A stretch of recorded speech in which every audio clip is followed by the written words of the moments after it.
Thanks for dressing up. Hey, yeah. Sarah, listen, man. Congratulations. That's the 100th time that joke's been done tonight. But I also want to tell you, I have a bet with Daniel Kellison, a rather large figure. Daniel Kellison, who put this whole thing together, way over his head. He says you can explain what the fuck Jash is. Jash is pay up, fucker. Jash is a comedy collective, a United Artists, if you will. Uniting myself, Reggie Watts, Michael Cera, and Tim and Eric. And what do? We do whatever we dream up. We shoot it, and it goes on there. We can fail, we can do well. It's total freedom. No offense, but it sounds like some fucking commie gobbledygook.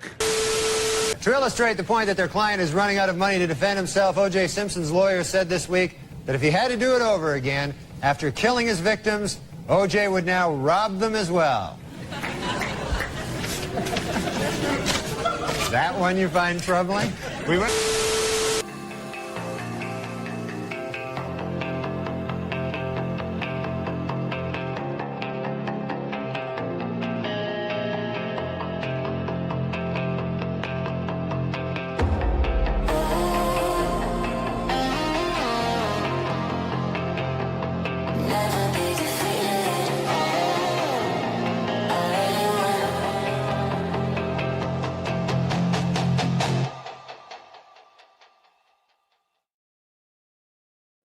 Welcome, everyone, to Read Out, the Crusade special. Joining me today are my fellow Crusaders, Christian and John from Focus Strip. Christian, how you doing tonight? Doing swell. Thanks for asking. Excellent. What are you drinking? Labatt Blue. Nice. Well, at least you got some alcohol. Fantastic. Yep. John, how are you, sir? James. I'm doing great. This stream is going to be a certified mug moment. Yeah. Look at that. Hey, that's a beer. Definitely it's type of beer. Yep. For sure. Yeah, foam. Definitely. It's a beer. Yeah. No, but I'm Excellent. doing well. Glad to be here. Fun topic for tonight. It is indeed. Fun. Yeah, Christian suggested this. I thought, well, we should totally do this. I am drinking an Elijah Craig Barrel Proof. This particular batch is the B524. It's an 11-year and 2-month old aged bourbon, and it's 130.6 proof, so mostly alcohol, but very, very tasty. Okay, so I think to start out with, I mean, hopefully most of us know what the Crusades are. The funny thing about the Crusades is it's one of those concepts and terms that is endlessly interpreted, reinterpreted, misinterpreted, and referenced, and referenced in some very odd ways. You'll see people talk about Crusades against all kinds of things that have nothing to do with religion. It just kind of is a byword for war or passionate pursuit of something, and so it's just one of those terms that we use, but very few people actually understand. And then even still within Christianity, within even your more based Christianity, there's an open debate about how effective, how righteous, how worthy were the Crusades, and certainly within the overall category of Crusades, there's some good ones and some bad ones, perhaps. So that's the topic today. I thought it would be fun to go through all of the Crusades. We're going to number them 1 through 9. There's different ways to number them, but we had to align on something, and we will rank them on a tier list of stupid to Deus Vult with based and somewhat based in between. Yeah. So that's kind of the plan. I think to start out with, though, John will give us a little bit of a historical introduction, and then we might play a video walking through some of the timeline content, just so we're all on the same page, and then we can dive into the actual details. Right. So the Crusades, most people have it beaten into their head that it was some awful, evil thing that the Dark Age Christians who just didn't know any better happened to do, and it was atrocities that we have to continuously apologize for. And it even gets brought up in modern days. It's like, you wouldn't want a church and state that could order crusades. Like, oh, that would just be barbaric if we had power to do things or whatnot. But as for some reference of what was going on and what kind of led up to the necessity of the Crusades, in my opinion. This is the Islamic conquest between the 7th and 9th century. Now, Islam formed around the Prophet Muhammad in 600 something or other. Don't really care too much, but very, very quickly spread out, took over all of Egypt, Libya, what we would call the Holy Land now. And you can see most of Spain as well, on the border of Italy itself, taking Sicily in 831, 878, Sardinia, Corsica, Crete, sieging Constantinople itself in 674 and 717, as well as forcing many raids into Byzantine Ayatollah at the time. So this had happened for hundreds of years. Now, this has a lot of other issues because at this point in time, while you might think of Europe as overly Christianized, that hadn't quite happened yet. So you, of course, have the Western Christian Empire, the Eastern Christian Empire, but the Northern Europe was still in the process of becoming saturated with Christianity. So it took a long time. So while... Mostly pagans, right? In the north still, if I remember correctly. For a long time. So it took a long time for Christianity to fully reach the edges of Europe and then to saturate and then to kind of take over as the dominant political and religious force in the area. So while that is happening in Europe, the Western Roman Empire has fallen at this point. The Eastern Roman Empire is barely holding on in Byzantium, right? And they're losing ground. There is no power that can stop, no cohesive power that can stop the Muslim advance. And you have all these different caliphates and whatnot, to the point where if we pull up the Muslim conquest battles, it's everywhere. It's in Europe itself. They have fought almost everywhere. It is hundreds, I think it's over 500 battles in and around Europe or in Christian controlled territories. Now, not to give them a little bit of credit, but Muslims weren't coming into these areas. They were conquering them, but they weren't necessarily murdering everybody or even force converting them. But they did have specific taxes. They wouldn't allow people to go to the Holy Land at certain points in times. There were certain treaties where they would allow them to, where they wouldn't allow them to. It's very complex geopolitical issues, but essentially there was no force to actually stop them. And they were going to continue to do what they had done. Also in this period, 1 million slaves from Europe had been taken from the coastals, from Greece, from Italy, from all these places, from Spain, and been trafficked into North Africa, because Muslims are famous for taking slaves. Muhammad himself did, and so the Muslims that followed after him continued that tradition, and as you can see, conquered huge amounts of formerly Christian areas. Right. And so this is the presumption, or this is the preempting the Crusades. Right. And so also in this time frame, you also have in 1054, you have the schism between the Eastern and Western churches officially in the Great Schism between Orthodoxy and Roman Catholicism. 50 years after this, you have the Byzantine king Alexei Komnenos. He is in Byzantium, and he's having issues, and he needs help. And he realizes that Byzantine isn't all it used to be. We don't have the power to stop the Muslim hordes on our own, and they will eventually just take us over. So we, even though we just schismed from the West religiously in the last 50 years, we actually need their help, and we need all of Europe's help here, because we are going to cease to exist unless something gets done. And so that's what leads Pope Pius, or not Pope Pius, sorry, Urban Pope II.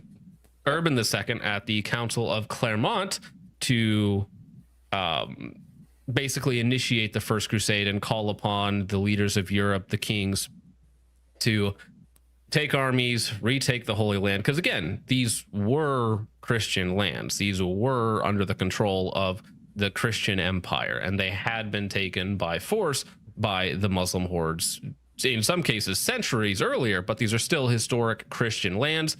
And to stop the bleed, so to speak, to stop the erosion of Christianity in the West, they needed to retake the land. So a lot of Christian scholars will say it's a defensive war or a defensive action, because we need to stop the flow. To stop the flow, we need to actually take this aggressive act, and so they can make it kind of sound offensive.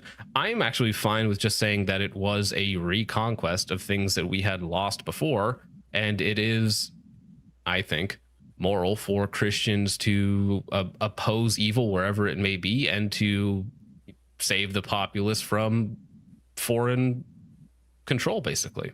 So, but I mean, we'll get into that later, I'm sure. But that is kind of the impetus for the First Crusade. I don't know if any of you guys have anything you want to add to that. No, I think that's fair. I think that it's kind of weird to start talking about the Crusades at the time of the First Crusades. I mean, you really do have to go back like you did. I think that we, looking with hindsight, see it as like this is when it all started, but the conflict had been raging on, and this was just a unique period in the sense that you had people coming, foreigners coming in to assist at the request of Constantinople. And it was also weird that you had, or unique in that they were not simply going to the borders of the Eastern Empire. They actually wanted to go and retake Jerusalem, which was really beyond that. I mean, it had not been controlled by Christians for a very long time. So definitely did have some unique points, but also is, you can't be described in isolation. You have to understand the context and the divisions and wars that have been raging on between Christians and Muslims. It's also interesting the success of the First Crusade, which is quite remarkable, and we can get into absolutely. that. I mean, there's a reason why they felt like, there's a reason why it was so successful that it stoked this crusading spirit for the next 9 crusades, for the next 300-400 years. Yeah, about 400 years. Roughly 300 years. Because some people will go all the way up to about 1490s, and the first one started in 1090 something. So 1492 would be the end of the Reconquista in Spain. So if you want to count that as the end of the Crusader period. Oh, well, and an interesting point. Dan Jones, I believe, is a historian who's written a decent amount on the Crusades, and he kind of makes the point that at the time they would never have actually called themselves. They would never have said that they were waging crusades. Like, crusade is an anachronistic term. However, the term crusader would have been well understood. That's something that people would identify themselves as crusaders, or identify other people, knights, as crusaders. And so there was this crusading spirit. You would do crusading, but they wouldn't necessarily call them the Crusades.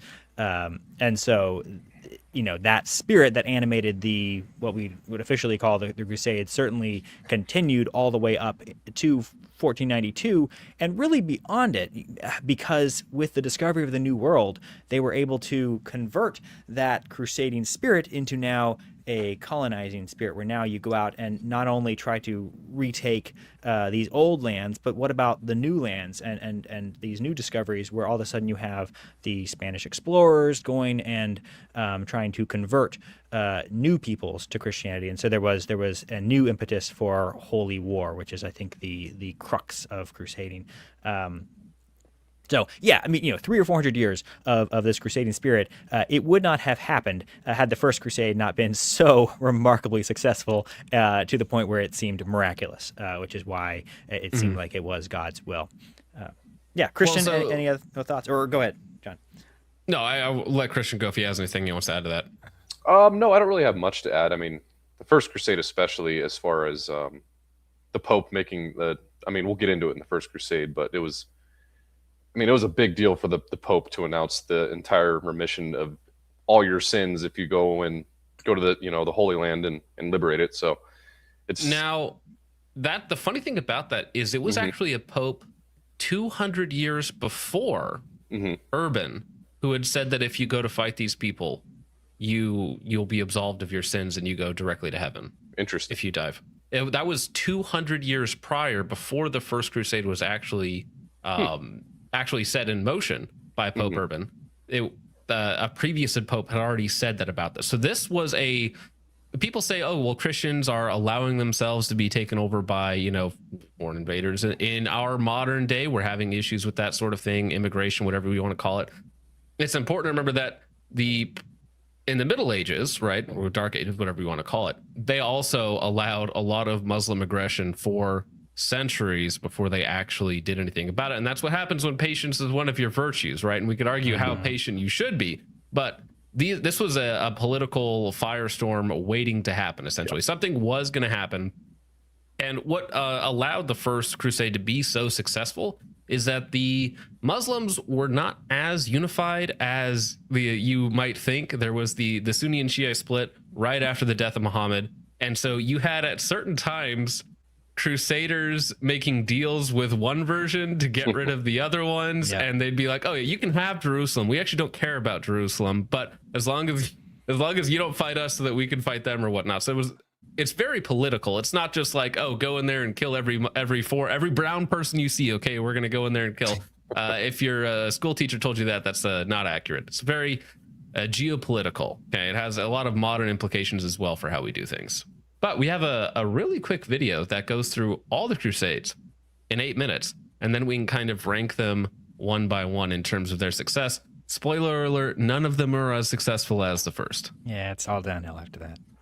Not all downhill. There's some highlights. The 6th Crusade was pretty successful. Didn't even have to kill anyone. Yeah, there you go. Even the third was fairly successful.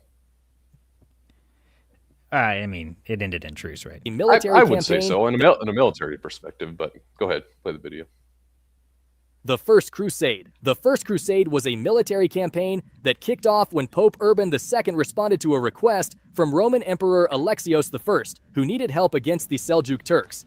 At the Council of Clermont in 1095, Urban called on Christians to take back Jerusalem and other holy sites from Muslim control, promising spiritual rewards for those who joined. People had different reasons for joining, ranging from religious devotion to wanting land and wealth. The crusade started with the People's Crusade, which was a poorly organized group of peasants who got easily defeated by the Turks. The main crusading army So the Peasants' Crusade was led by somebody, the penniless. The only like knight in there was like the poorest knight, and that was his reputation as like Sir Edward the Penniless or something like that. And then there was another guy, and I forget his name exactly, but they were the main characters that led this. Yeah, there was like a prophet revolt. Dude as well. Yeah, Peter the Hermit, right? Yes, who ended up falling away later on. Even though he also took part in the Second Crusade, or the crusade that followed after his failed. He took part in that one and then left halfway during the siege of Antioch, I want to say. I think there was a little bit of a misunderstanding with the Peasant Crusade as well. They kind of saw it as like a war against anybody who was against Christ, so they kind of stopped on the way in the Rhineland and kind of killed a bunch of Jews. Yeah. Well, and also they weren't equipped, and they must have thought that this divine calling, given to them by the Pope was like carte blanche to do whatever they wanted. I guess. They pillaged quite a bit. Yeah. Well, and one would almost say that plenary indulgence would lead one to believe that kind of thing. Well, I mean, but also I think that they thought that they were unbeatable. Like if God's on our side, we can stop, we don't need plans. We can't be defeated. We don't need armies or soldiers or knights or anything like that. Led by nobles like Godfrey of Bouillon and Raymond of Toulouse, marched through Anatolia, beating the Turks at Nicaea and Dorylaeum. They eventually reached Antioch, which they took after a long siege and a big win over a Muslim relief army. In 1199, the Crusaders finally made it to Jerusalem, which was controlled by the Fatimid Muslims. After another brutal siege, they captured the city and massacred the Muslim and Jewish residents. So that's not entirely true. Some estimates say that they killed about 3,000 people inside of the city, which is relatively small when it comes to like sacking or murdering the population of Jerusalem, which I think had 140 million. It had a bunch of people on the inside. Okay, so 3,000 people dying is like tragic. Okay, but it's not like they were just murdering the entire city or something like that. It wasn't even 70 AD with the Romans. What happens in later crusades as well. It's like They set up a number of Christian states in the area, including the Kingdom of Jerusalem.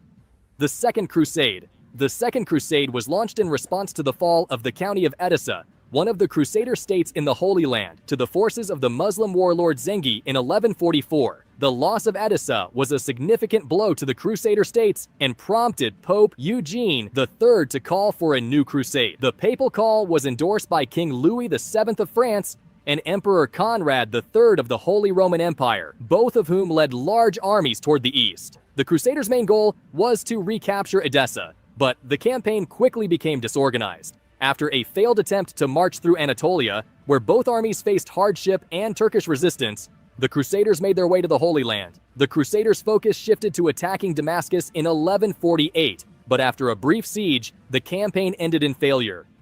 The Third Crusade. The Third Crusade... Basically, they made it halfway in and were like, actually, this it's that meme where you're in a fight and you're like, oh my gosh, this guy's got hands. I didn't realize it was going to be this hard. Yeah. Also known as the King's Crusade, kicked off after the Muslim leader Saladin captured Jerusalem in 1187. The loss of the Holy City, especially after the Crusaders were beaten at the Battle of Hattin, sparked Christian Europe to rally and try to take it back. The crusade was led by 3 of Europe's biggest rulers, King Richard I of England, King Philip II of France, and Emperor Frederick I Barbarossa of the Holy Roman Empire. They all set out on separate journeys toward the Holy Land, but Frederick died on the way in Asia Minor, leaving his army leaderless. Despite this, Richard and Philip kept going and managed to capture several important cities along the coast, including Acre in 1191 after a long siege. Taking Acre was a big win, but things went downhill when Richard and Philip started arguing, and Philip headed back to France, leaving Richard in charge. Richard kept pushing on with the campaign and managed to strike a truce with Saladin. Though Richard couldn't take back Jerusalem, the truce allowed Christian pilgrims to visit the city. The Fourth Crusade. Now, the third one is really important because Acre is the last city to fall in Crusader-owned or held Holy Land, basically. So they hold Acre for over 100 years, I want to say. And it's like the Acre and Antioch are like the 2 main landing ports of all of the Crusader armies. I mean, so there are literally generations of people that lived in those cities that never knew anything other than Crusader control. It's like, yeah, of course, these are Christian cities. What are you talking about? Yep. It's been for 100 years. The Fourth Crusade was meant to recapture Jerusalem, but it ended up targeting Constantinople, a Christian city. The Crusaders, struggling with money, made a deal with the Venetians to help them capture Zadar. Afterward, they turned to the Byzantine Empire when Alexios IV promised them support if they helped him regain his throne. The Crusaders did so, but when the promised aid didn't come, tensions rose. In 1204, the Crusaders attacked Constantinople, looting the city and setting up the Latin Empire. This event weakened the Byzantine Empire, deepened the rift between the Catholic and Orthodox churches, and left lasting scars between the West and Byzantium. The Fifth Crusade. The Byzantium never recovered after that. No. It was only a matter of time. They lost like 80% of their land, and Constantinople got sacked in the process, and they lost like so much stuff. It was never recovered. Yeah. It was very bad. That was a little. We'll talk more in depth about that one. That one was an oof, big oof.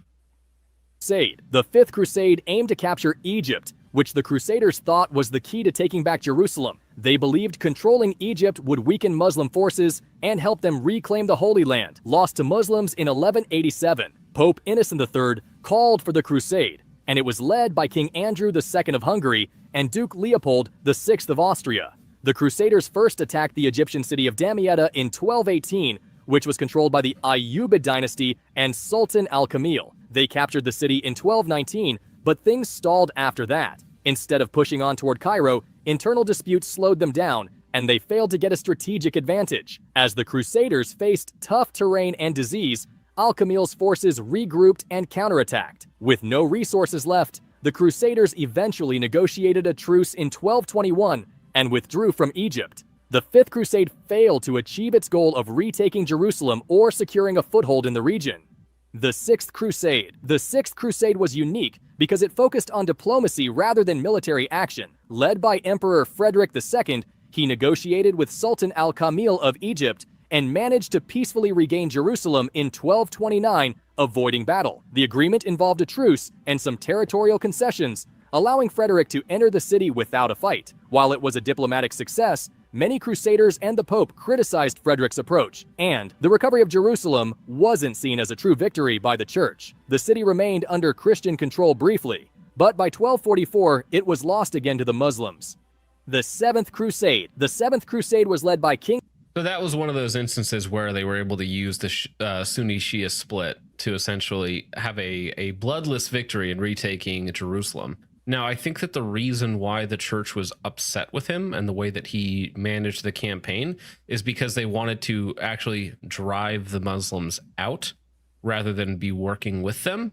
So they viewed this as a temporary solution, not as a permanent fix. Because it's like, you didn't beat them, so they're just going to fight us again later on. Right. And that is basically what happened. So I can see why they wouldn't be super happy with his long-term planning there. King Louis IX of France, who wanted to revive the Crusades and take back Jerusalem, which had been lost to the Muslims in 1244. Unlike the Sixth Crusade, which focused on diplomacy, this one was all about military action. The plan was to attack Egypt, thinking that if they could conquer it, they'd weaken Muslim forces and make it easier to retake Jerusalem. Louis and his army of about 35,000 men landed in Damietta, Egypt in 1249 and quickly captured the city. However, things went downhill after that. Instead of moving toward Cairo, they faced major problems like poor leadership, lack of resources, and tough conditions. The Egyptian forces, led by Sultan Turanshah, counterattacked, and in 1250, the Crusaders were defeated at the Battle of Faraskour, where Louis and many of his men were captured. Louis was released after agreeing to a ransom, but the Crusaders, now without a leader, were forced to give up. Louis spent a few more years in the Holy Land trying to negotiate and help the Crusader states, but the campaign ended in failure.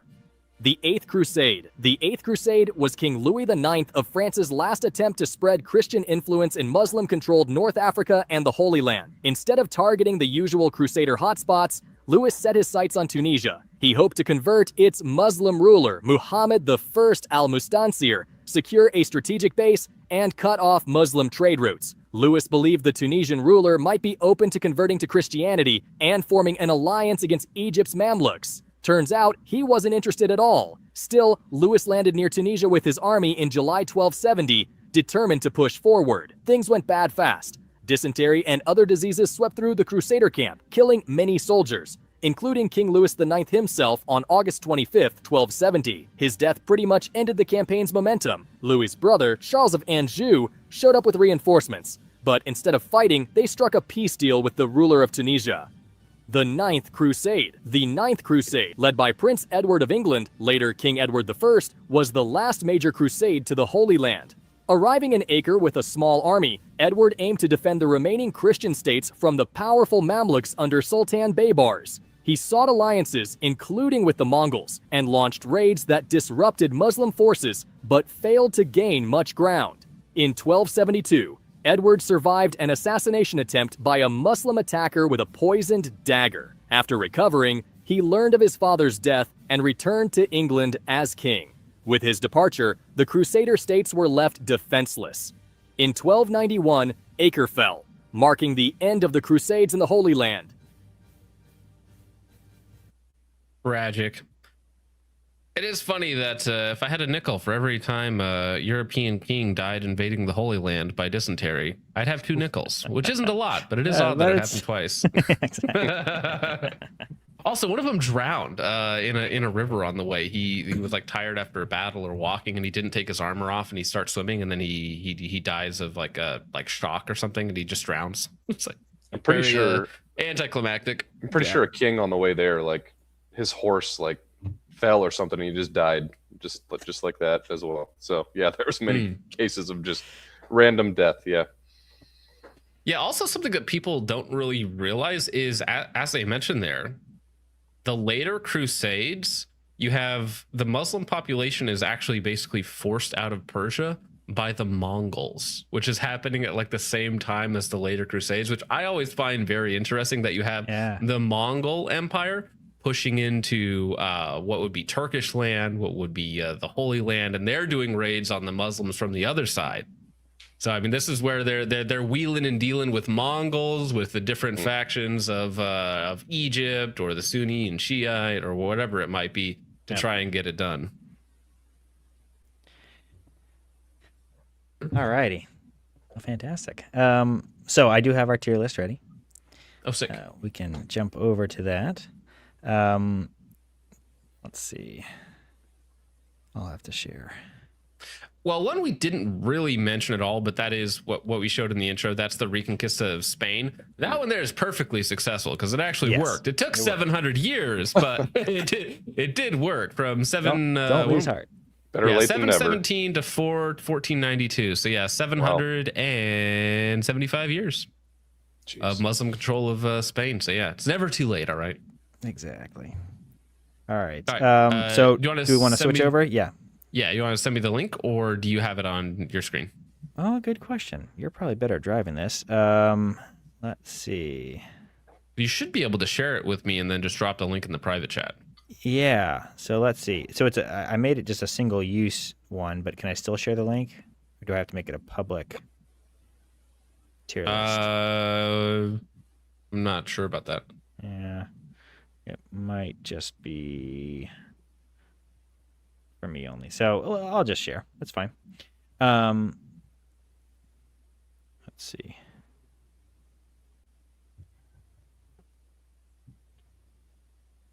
Yeah, it's funny to think about the Mongols controlling Baghdad. It's like everybody's held Baghdad, okay? We've had Baghdad, they've had Baghdad. It's just a communal playground for people to make war in, I guess. All right, you guys can see? Yeah. Yes, sir, we got it. I guess I can go to presentation mode. E. Is that better? Oh, I got rid of the... Did you lose your files? I didn't lose my files. Ooh, I hope there's not gone forever. Normal view. Oh well. That's fine. Well, I can pull them back up. Give me 1 second here. Let me. I'm gonna drop sharing and regain those. I got it off the screen. That's little bit of a noob seed. All right, Christian. Before we get into it, though, what's your favorite Crusade? I'd probably say the first, honestly. I think so. It's I think classic. that's pretty unanimous. Yeah. It's the OG. Yeah. Mm-hmm. Much like movies, the sequels usually aren't as good. Yeah. I mean, it's a pretty badass endeavor, man. Like just the amount of purpose that a man is given to, walk all the way there and then conquer the Holy Land, and then all the hardship they had to go through. Just talk about purpose given to a man, Well, yeah, something that doesn't get mentioned all that much is taking of Antioch was like a year-long affair. Oh yeah, that siege is very interesting. Of all the horrible things that they had to deal with. In the middle of that siege, they had to fight off a 40,000 person army that was the same size as their army while maintaining the siege of Antioch, which they managed to do, right? They did. Which is yeah, some interesting things happened at Antioch. Yeah. All right. Okay. Let's see. We can share it back. We'll just stay in this mode. Perfect. I do have some thumbnails as well, but the problem is you can't really tell which thumbnail. They're so small that which it's hard is which, to tell which is which. So I just put numbers up, and we can pull the thumbnails in as we talk about them. So I guess I can go ahead and pull the one for the first in.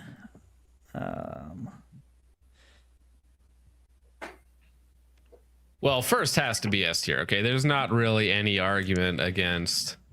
Oh, and I lost everything. I lost. Yeah, we got it. Okay, let me remake my categories. Man, you go to presentation mode, it just removes everything. Screws everything up. Yeah. That's ridiculous. All right, so this was somewhat based. Many options in that category. B is for based. Mega based. And Deus Volt. There we go. Alrighty, there we Sweet. go. So yeah, I'd say first probably goes in the Deus Volt category, right? Like it worked. It had its issues. Notably the Peoples, which I went ahead and called out as a separate one. So we'll rank that in a second here. So go ahead, John. What are you thinking?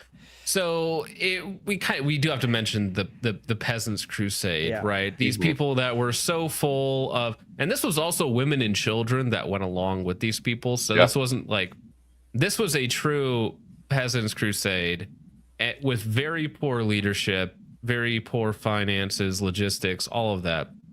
So they get transported to Constantinople by the Byzantine navy. They get pointed in a direction, and the king, Alexei Komnenos, is like, you really need to be careful because there's Turks out there, all right? And they will absolutely murk you guys if you guys aren't paying attention. And they're like, oh, no, it's fine. We'll just go this way. Then they end up getting murked, of course.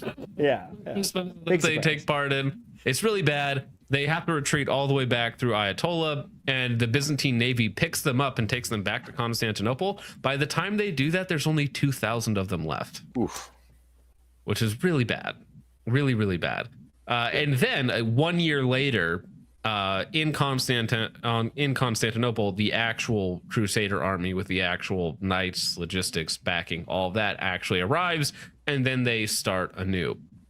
Now, at this point, I don't think any of the Turks or the Muslims or any of these people in the area realized what was coming and what was about to happen.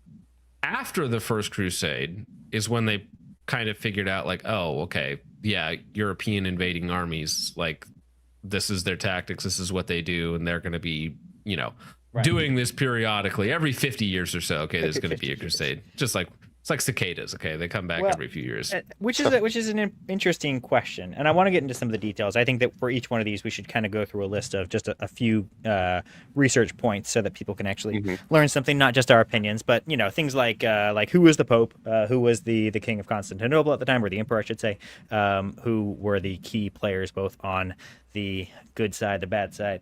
You figure out which one I'm talking about. Big mystery. So we should do that. But I guess one question is, after the First Crusade, do you think that the calls for crusades, or it's sort of two questions, is that were the people going on the crusades doing it out of a real piety, so to speak, like a warrior monk sense of duty, or was there a lot of self-interest and almost a pirating spirit, just a desire to pillage and do so with sanction involved? And then I think the same question goes for the people calling the Crusades, right? It's like for the popes, after you see the success of the first one, and remember, the Crusades got the warriors out of Europe and fighting against the common enemy, rather than, if they weren't, they would be fighting against each other. The European kings would be at war, which did resume once these crusades ended, and probably during the crusades as well, but less than they otherwise would have. There's a lot of perverse incentives, so to speak, if you can call them that, and beyond simply Deus vult, God wills it. So at what point do you think that kind of took over, if at all? Well, to answer the question of the people individually, I think it's very similar to now, where you absolutely have huge corruption at the higher level. There are political games going on. There are people seeking fame and fortune. Absolutely. Yeah. And of course, when the Pope himself gives the incentive of you'll be absolved of all of your sins and skip the line in purgatory, as a Catholic, you're like, okay, let's go. Especially if you're a poor person, if you maybe don't have much mobility in your station in life, and you see this as a way to absolve your sins and perhaps even increase your standing in the world, right? On top of, seeing Jerusalem and seeing these holy sites that have been taken from Christian control. I mean, I think there's a lot of motivation there, just like it would be now, where you certainly have some good people that are doing it for the right reasons. You would hope the clergy are doing it for the right reasons. And then you have the upper level kings and generals that are like, I can use this. This will be good for me. And the kings are like, oh, this will look great because my people will be happy. All the spoils of war that I'm about to get. Yeah, I think you're right. I think it has to be a mixture. I think that pretty much any topic like this, there's always going to be, when you're talking about motivations, I mean, think about your motivations for any activity that you do. Is it just a single factor? Sometimes, but pretty rarely. Usually there's a combination of things. And if you're a Christian, then one would hope that everything you do has at least some patina, and hopefully more than just a patina, of Christian motivation. And I think that we're talking about people whose job was war. The idea of holy war was certainly attractive, and you see this as time goes on. You see people petitioning the Pope for basically permission to wage a crusade against non-Muslims, against just sort of the local pagan tribes, or other groups, and so as long as you can get your war called a crusade, then it gives you a certain gives you cover morally. So I think that does create some perverse incentives. I don't think we're going to talk about it, but yeah, there was a crusade in the Baltics by the Teutonic Order that against pagans. It was that at the same time as the Fourth Crusade? Maybe the third. Might be the third, I think. But I could be wrong. I thought it was later on, so I don't think it. I could be wrong about the day. We can double check, but it was like some Germans were like, I don't really feel like walking all the way to Jerusalem. Can we just do some here? We get rid of our neighbors, actually. Yeah. They're bad guys too. Trust me. All right, so First Crusade, we're all good with it in the top category here. Yeah, even if people had bad motivations, right? Because obviously Alexis Komnenos in Constantinople is like, could you guys like help me out here and take some of the pressure off me? That'd be great. I have these guys at my door. His motivation is probably not the greatest. Pope Urban's, I'd be more than willing to give him the benefit of doubt of retaking the Holy Land is a prime directive of his, and allowing people to have pilgrimage, the holy sites, all of that. Top priority for him. Which is another fascinating part about crusading, is it is sort of, it's half war, half pilgrimage in a sense. Like, I mean, I guess it's not half. It is more war than pilgrimage. But the idea of crusade is, it's like merging warfare with pilgrimage. It's like there's this culture of pilgrimage. And yes, they didn't have access, so you're just trying to allow other people to do their pilgrimages. But even the crusade itself is something of a pilgrimage. It's like it's a bloody pilgrimage, which is kind of it's an interesting culture. Maybe to kind of counter like the point of maybe like political and financial gain as far as crusades in the first one, at least at the siege of Antioch, I think the first crusade was probably more definitely more spiritually driven, because I think at Antioch, Peter Bartholomew had an apparition where he pretty much was told where the Holy Lance was buried, and they excavated underneath. I forget which church it was that was in Antioch, but they excavated under there, and he found it, and that drastically improved the morale of all the Crusaders there. Right, and that I think ultimately led to the winning of the battle at Antioch. So I don't know. I think the first was probably a little bit more spiritually driven than the rest. Yes. So let's talk several things. So we might involve some on the fly research here. But so we've already covered who the Pope was, Urban II, I believe, right? Mm-hmm. And then Emperor Alexius, I believe is how you say his name. Alexis Komnenos. Yep. And what was the year that it kicked off? 1095. Roughly 1096 when the actual Crusader army started to make its march. So it was a 4-year campaign, 1096 to the capturing of Jerusalem on July 15th, 1099. All right, let's pull up a map here so we can talk through some of the key battles, because there's about 3 or 4 key battles that take place. Let's see, is this going to be good? I have the other map if you want to see that real fast, or if you want to pull you just take over. World map. Yep. Let me pull this up. All right, so nope, it's not going to let me to drag. All right, so oops, let me back up a little bit. Here we go, perfect. Okay, so here we have Byzantium, right? So launching the first crusade from Constantinople. And then down through Ayatollah, you have Byzantine Ayatollah, and you have the Turkish Seljuk Ayatollah area as well. And then you have Antioch, which is like the first big, mega important coastal city, meaning you can now land people directly in the Holy Land, right? And from Antioch, you have a straight shot basically down to Jerusalem. But as I see it, there were about 2 sieges before Antioch, 2 major sieges that take place before they even get to Antioch, right? Before let me find the source. Well, yes. So you have the Siege of Nicaea, yes, in 1097, and then Siege of Antioch, 1098, and then they reached Jerusalem in June of 1099, and that only lasts about a month before they actually take Jerusalem. Right. Yeah, I think Nicaea is pretty important. Nicaea was a testing ground for this alliance, and it's kind of a hodgepodge of princes, right? And they don't have really unified leadership, and even amongst themselves, varying loyalties, right? They all were made to swear an oath to the emperor, and some of them were happy about that, some of them not so much. Some of them may have done it with their fingers crossed behind the back. And so they, Nicaea is in many ways a proving ground. They do, have a successful siege at Nicaea, and then move on to Antioch. And Antioch is where things get really interesting and fascinating, because they start out with a siege.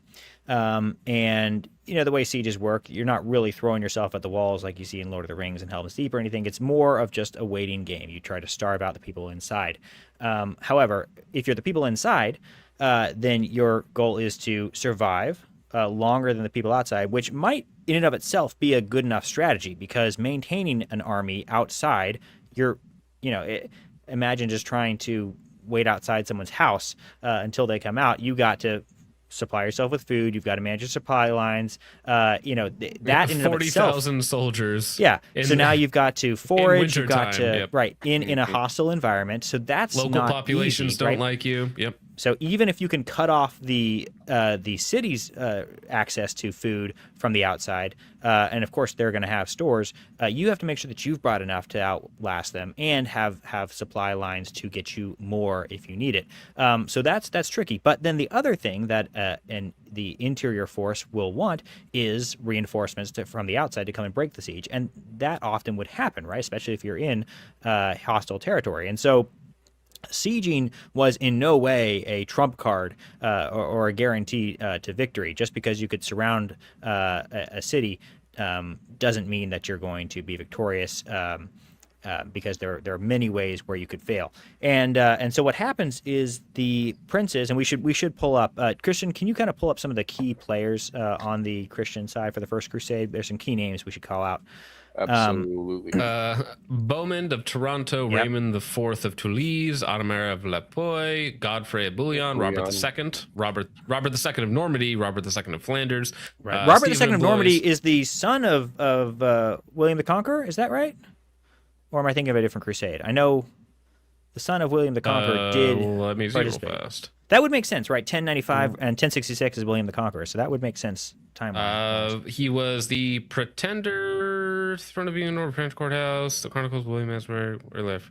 Yes, Robert was the eldest son of William the Conqueror. There you go. Indeed. All right. So yeah, that's Robert of Normandy. And then it keeps going. There's even more. Stephen of Blois, Tancred of Hopwell, Eustace the third of Boulogne, Baldwin of Boulogne, Tatiticos, which I think is the Byzantine general of something, and then Manuel Boatamites. There's probably more that aren't on this list. Yeah, no, but those are the key names. What was the first one that you said? Belair? Bohemond. Bohemond? Okay, Toronto, yeah, Raymond Beaumont. IV? Yes, Beaumont. Beaumont, okay, that's how you say it.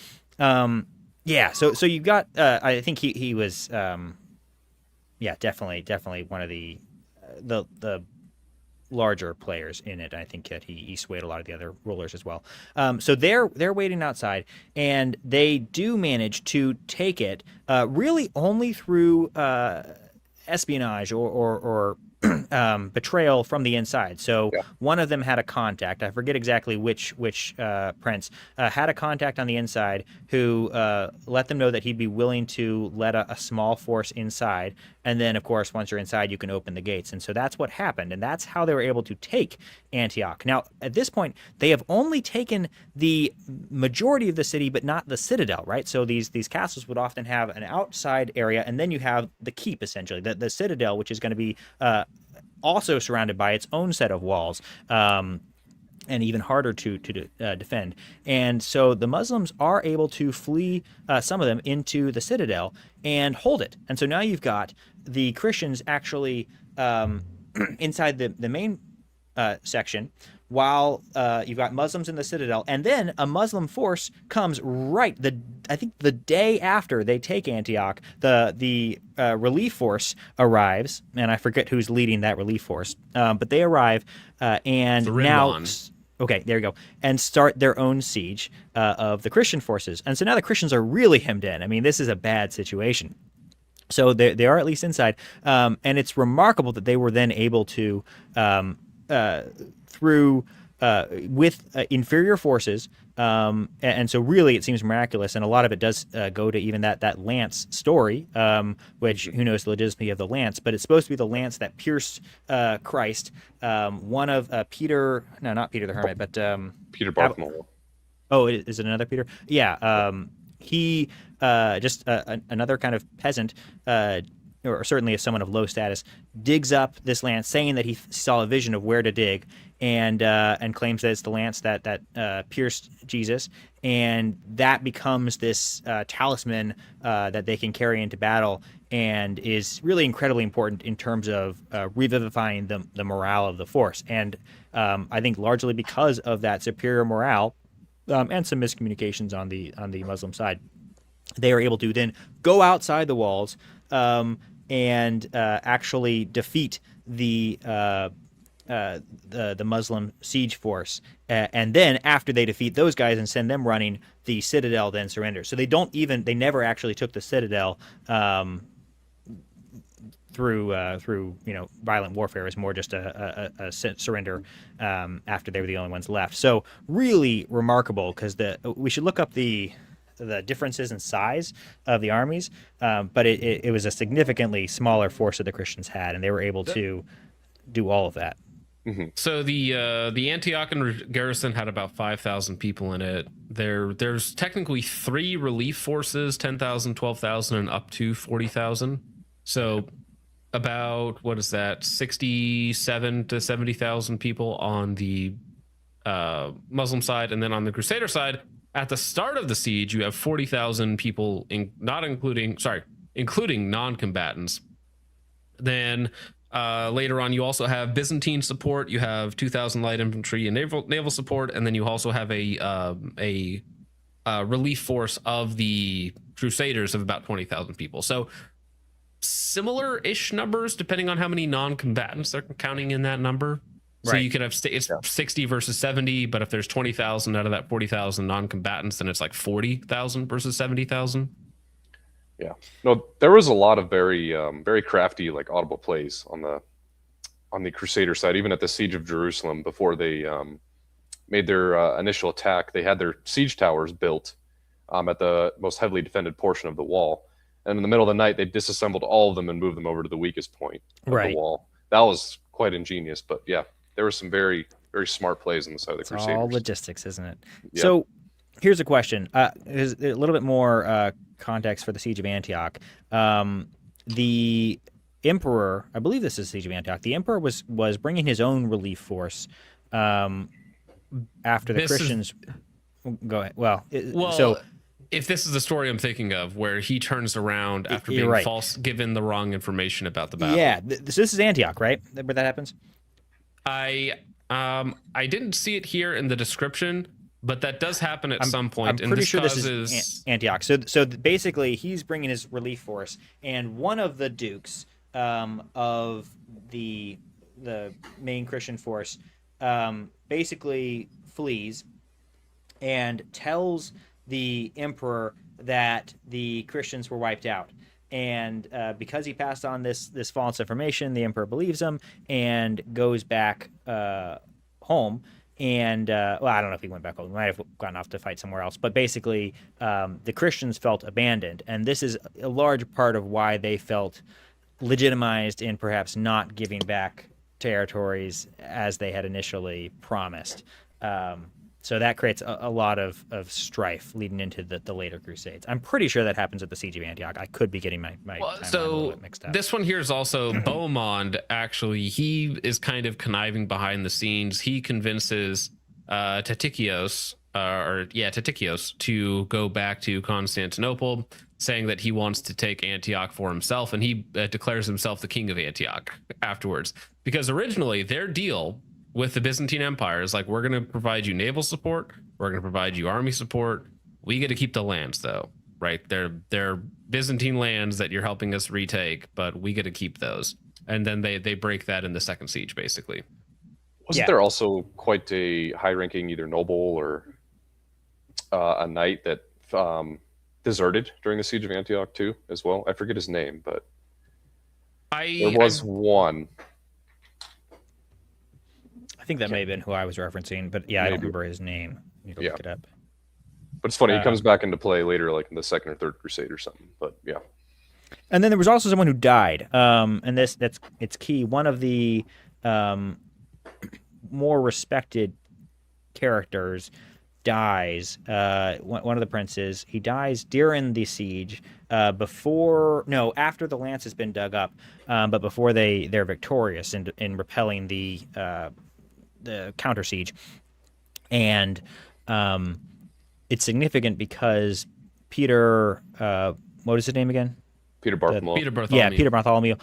He claims that this prince who died visited him in his dreams and basically said, "I'm sorry, I shouldn't have doubted the legitimacy of the lance." So this prince, when the lance was discovered, he was skeptical and voiced that skepticalness, and then he dies, and then Peter Bartholomew claims that he was visited in a dream by this guy, and that actually he says, sorry, now I'm actually paying for my sins right here in purgatory because I doubted, so it's legitimate, and I hope you can forgive me.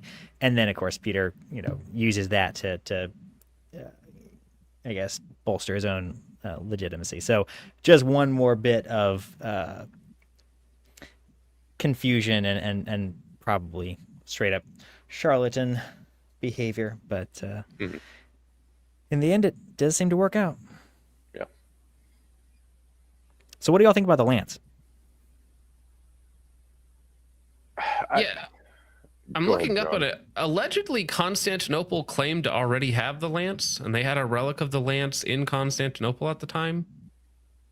Or at least they claimed to have the lance, right? Mm-hmm. Not saying that could obviously be a fake or just incorrect, not the right one. But I mean, he had the vision of where the lance was, and he did find the lance. And I don't think there's any question that it increased the morale of the Crusaders. Funnily enough, so this was after they had there was a 21-day period where they had taken the city, not the citadel, and they were like starving inside the city because after they'd taken the city, there wasn't any like more stores or bounty to take. Right, that's what happens in a year-long siege. And so part of the protocol was allegedly there was another vision to Peter Bartholomew by St. Andrew, and he instructed them to fast for 5 days after they had already been starving. And they're already starving. Yeah. They were eating leather, man. Like leather for you guys. Yeah. Yeah. So then there was a 5-day fast after that. They tried to actually negotiate with the army on the outside, and actually, it's funny.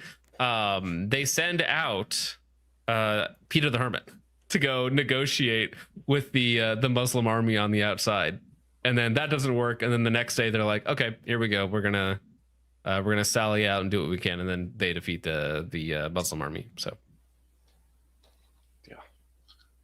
So very based, very cool. Yeah. It's remarkable what they were able to do. Antioch was definitely the turning point. I mean, Nicaea was big. It showed that they actually were a serious force, but Antioch is where the miracles seem to start happening. I mean, you're talking about just a much smaller force defeating a larger force through religious zeal and camaraderie. So quite remarkable. There is a funny ending not funny, to Peter Bartholomew. Do you know the ending of Peter? He kind of, I don't exactly know how he ends, but I know like a kind of a cult started around him and his apparitions and whatnot. But so the success at Antioch was too much for Peter Bartholomew's skeptics. Peter's visions were far too convenient and too martial.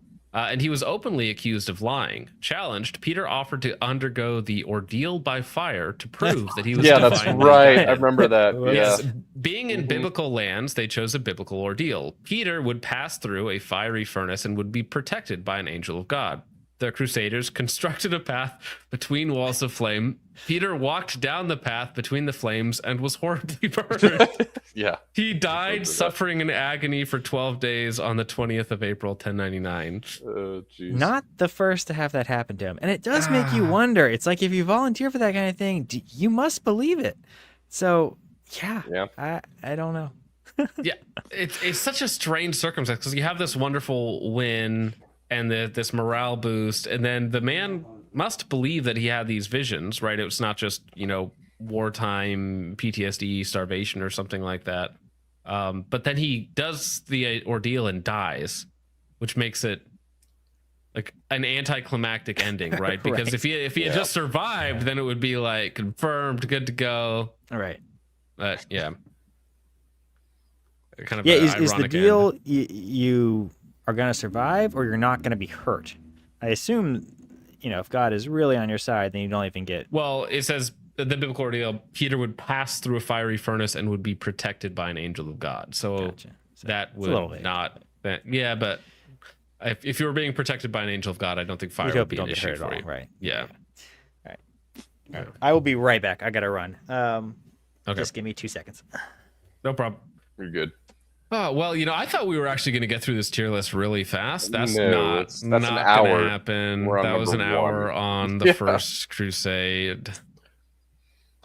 Anyways, so after that happens, he dies on the 20th of April, 1099. Only a couple months later, they make it to Jerusalem in June. And then in July 15th, 1099, take Jerusalem back. Which, again, some shenanigans that happened there to kind of get them the easy win. Because that's the hard part, right? Getting into the city. Once you're in the city, usually you're fighting a much, much smaller garrison, and it's not that big of a deal. But it's the getting in that's the hard part.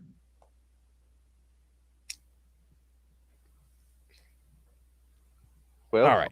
on to the second. So before we do the second, we gotta rank the People's Crusade here. So let me share my screen. Oh, okay. Oh, Sure. This should be. they had the right spirit, but Yeah. Yeah. Let's see. I'm adding to the stage. It's not letting me add. John, I think you got to add. oh, sorry. I didn't let you had. There we go. Do you say All the right. Children's Crusade or the People's Or, Crusade? the People's. Children's is later. Okay, maybe I missed that one. Oh no, it's that's a good one. We'll have to talk about that one. Okay. So the Peoples or the peasants, you'll hear a term differently, but yeah, where do we put this one? I'd say somewhat based, I guess. That's me. See, I don't know. I kind of think it's stupid because, well, I think maybe they had like the right motivation for a time.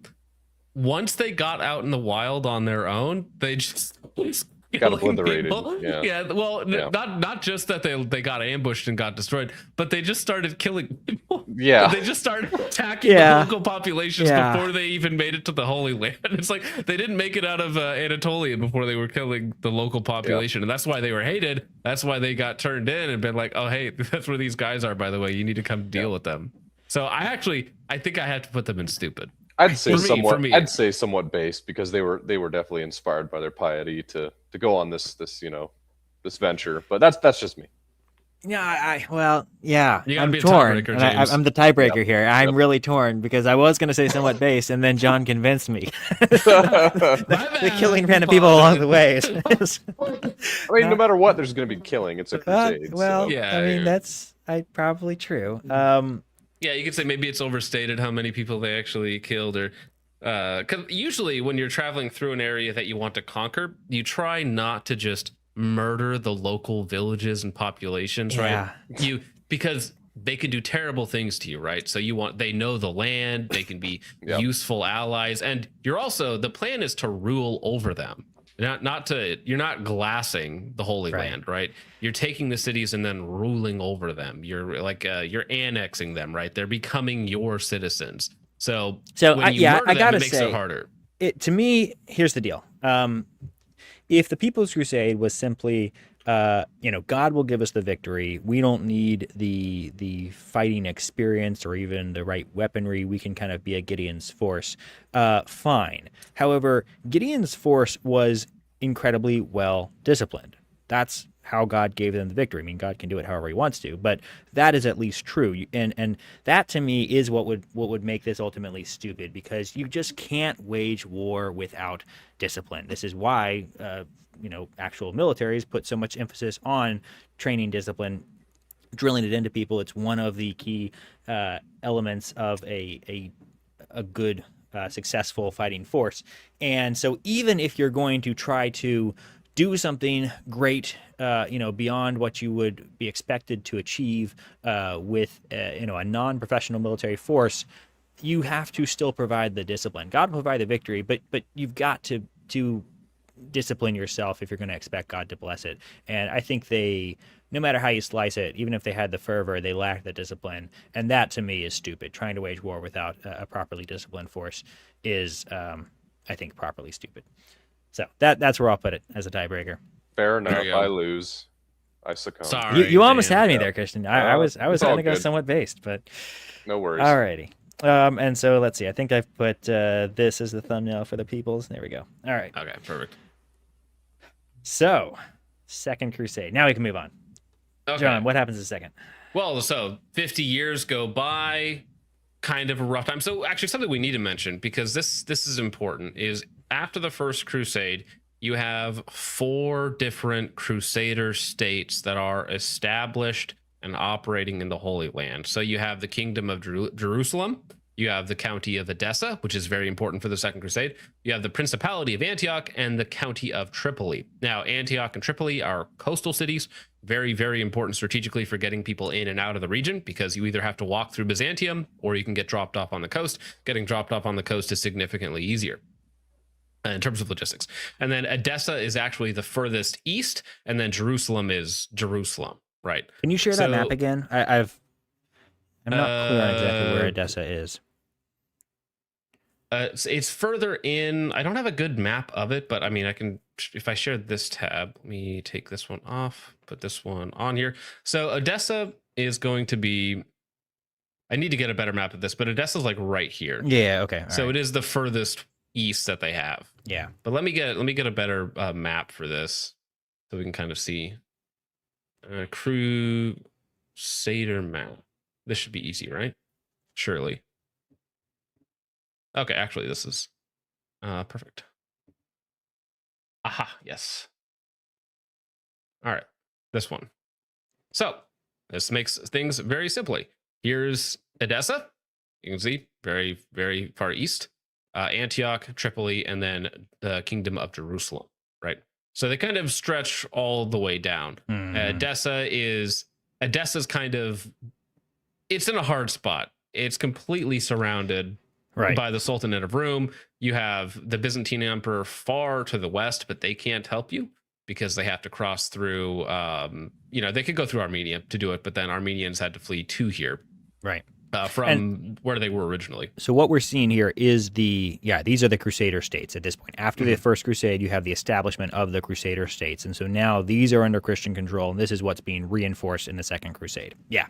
All right, this makes sense. This is a good map. Specifically Edessa, which is, as you can see, almost completely encircled by Muslims on all sides. And it is the most vulnerable. It's the hardest to reinforce, and it's the furthest into Muslim territory. And this is where is going to be most of the context of the Second Crusade.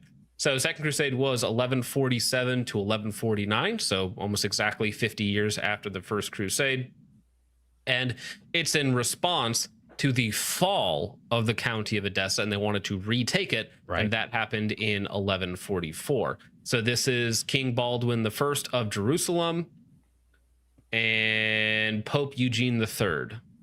Are the key players here. The military leaders are Louis VII of France, Conrad III of Germany, and a bunch of other European nobles. And they actually go by way of Byzantium. So that is where the Crusade marches through, is through the Byzantium Empire. They do not land in Antioch or anything like that. They go straight from here. Right. They kind of follow the pattern of the First Crusade for no real reason. It seems like there were better ways to potentially go about it logistically.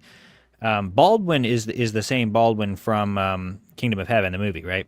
Well, He's the one who ends up having leprosy, or is there there's later 4 Baldwins. Oh, There's okay, 4 gotcha, Baldwins. gotcha. Baldwin III dies at 24 of leprosy. That's the one that we're that's thinking the one. of. Baldwin IV is killed at 7 years old. Okay. So, yeah. The So third this is one Baldwin King the of Heaven. First? This is Which Baldwin one? the First. Gotcha, okay. Yeah. So this is the first king of Jerusalem. So, makes sense. So this, which is just amazing to think about how when Saladin retakes Jerusalem, it's 4 generations in. You've got people that have never known anything different. I think you made that point earlier, but it's just it's helpful to remember that. That's all they've known is the Christian state of Jerusalem. Yeah, that's what it is. I mean, that's about as long as the modern state of Jerusalem has been in existence. Even at this point, this is 50 years after the First Crusade. Yeah, I mean this is only the Second Crusade. This is already 50 years, right? Right. So yeah, life expectancy wasn't as long then anyway. No. So unfortunately, after they crossing from Byzantium, Anatolia, which is the eastern part of the Byzantium Empire, they both groups, the French and German groups, get separated and then attacked and beaten by the Turks before they even make it to Edessa. This is the one where they basically okay. So do they? I thought they. So I know the Muslims conquered Edessa, and that's why they went. Yeah, they 1144 is when it gets conquered. The Pope Eugene III wants to retake it, sponsors a new crusade, calls upon the leaders of Europe. France and Germany answer the call. So, but they never get to Odessa because they fail to take Damascus, which in the recounts that I've heard, basically they picked Damascus for no clear reason. It's somewhat strategic, but not all that important. It's very well fortified and very well stocked, and so it was not low-hanging fruit at all. And as that siege only lasts a few days before they really just give up and go home in ignominy. So yeah, it's a weird crusade. It was poorly conceived, poorly executed, and well, maybe not poorly conceived, but certainly poorly executed.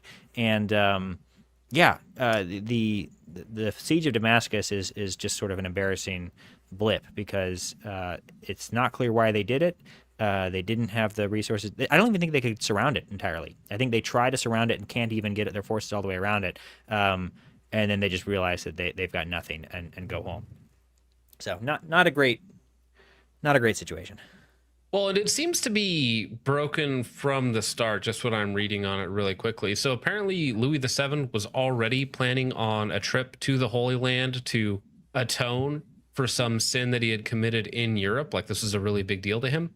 And it just happened to coincide with he might have ignored the first papal request for a conquest, but it just happened to kind of coincide with the second papal bull that Eugene III had put out. Right. About and asking the French king and all the French armies to go to protect the remaining Crusader states was the goal from Eugene III. You wonder if there was like a France first or Germany first movement back then. Like, stop sending our people to die in foreign wars. I mean, maybe. So interestingly I feel enough, like people just don't know as much because you just have so much less information. You're like, oh, they're going off to the Holy Land. Like, surely it'll be a great time. And they never hear anything back. The lack of knowledge certainly led to the prestige and mystery of some of these Crusader knight orders. Right, you've got the Templars, the Knights Templar, and the Hospitallers. Hospitallers, who start forming these special warrior monk groups where they can't marry, they're very secretive, and there forms this mystique around these forces because they're technically European based, and they started to buy up a lot of land in Europe because they became very rich from their war in the Holy Land. And yet they weren't actually back in Europe. And so the local nobles didn't much like them, which is why eventually they end up getting wiped out by forgetting which king kind of led the crusade against the crusading orders. But they also, they weren't very well. They just didn't really have a presence in Europe except for their the effects. They didn't have a physical presence because they were still actually physically in the Holy Land, but they were buying up land in Europe, and became the stuff of legend. I think that's why so many of the legends spread, because everyone had heard of them but didn't really know what they were up to.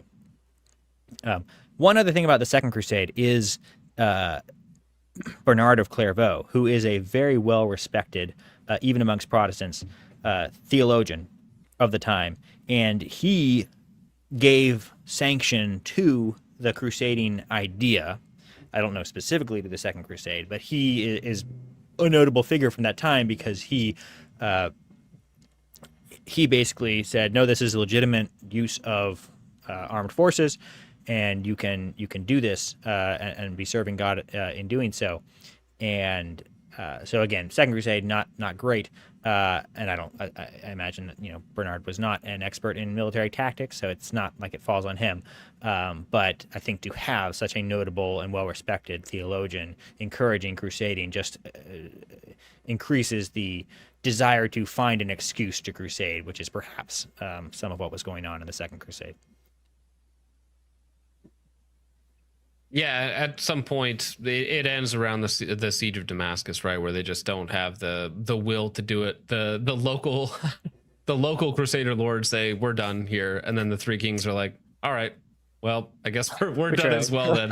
But it is do funny they still get the do they still get credit? the indulgence? Yeah. I don't know about that. That's a good question. But it is funny that the tensions were also very high between Byzantium and the West. They were afraid of the French and German armies coming through their territory, and they had their own armies watching them as they were moving through. And there was actually a brief battle at Constantinople in the Second Crusade as well.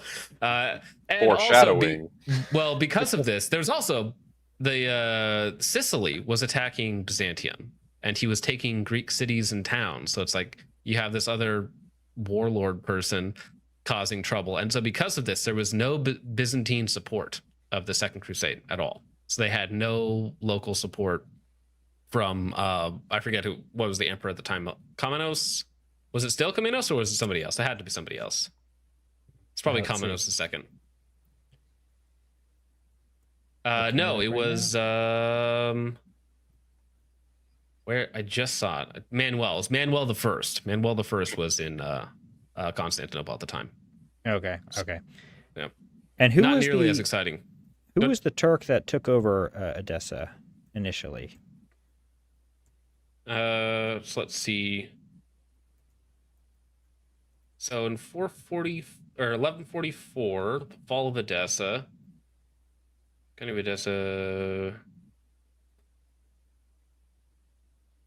Kind of Edessa. Battle of Iran, 104. So Zengi, Atabeg of Mosul. Yes, that's right. Mm-hmm. Yeah, from Mosul. Yeah. So not our best moment. All right, we got to rank this. So let's go back to the tier list here. Let me pull this down real fast. And there we go. All right, so second. What are we thinking, guys?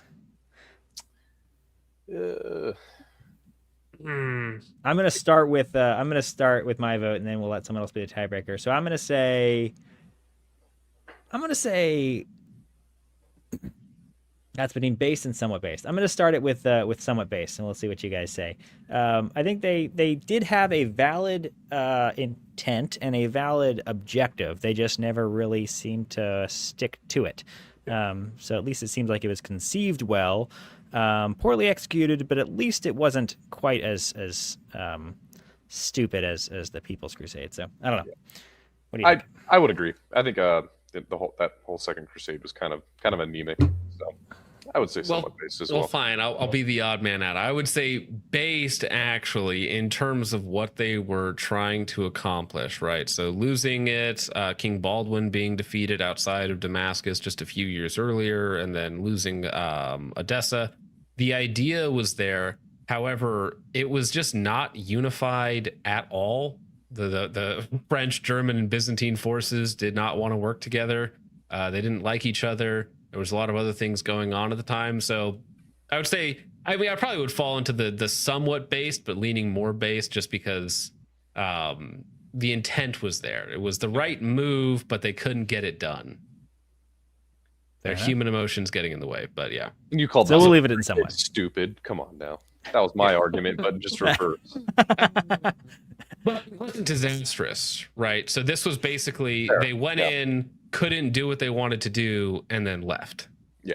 So as far as this wasn't crushing defeat, 40,000 troops lost in a moment. This was yeah, we can't actually get done what we want to get done, and everybody's deserting us. So we need to regroup and not do this. Right. At least they seem to have, cut their losses, and they didn't stick it out for, too long. They didn't overstay. Well, because it could have ended in an annihilation, which exactly. some of the other crusades may have ended in. So yeah.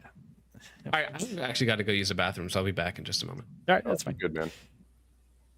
So, Christian, we should talk about what it actually means for, what type of plenary indulgence was being offered, because I was unable to, in my research, find a clear answer on whether this was novel at the time.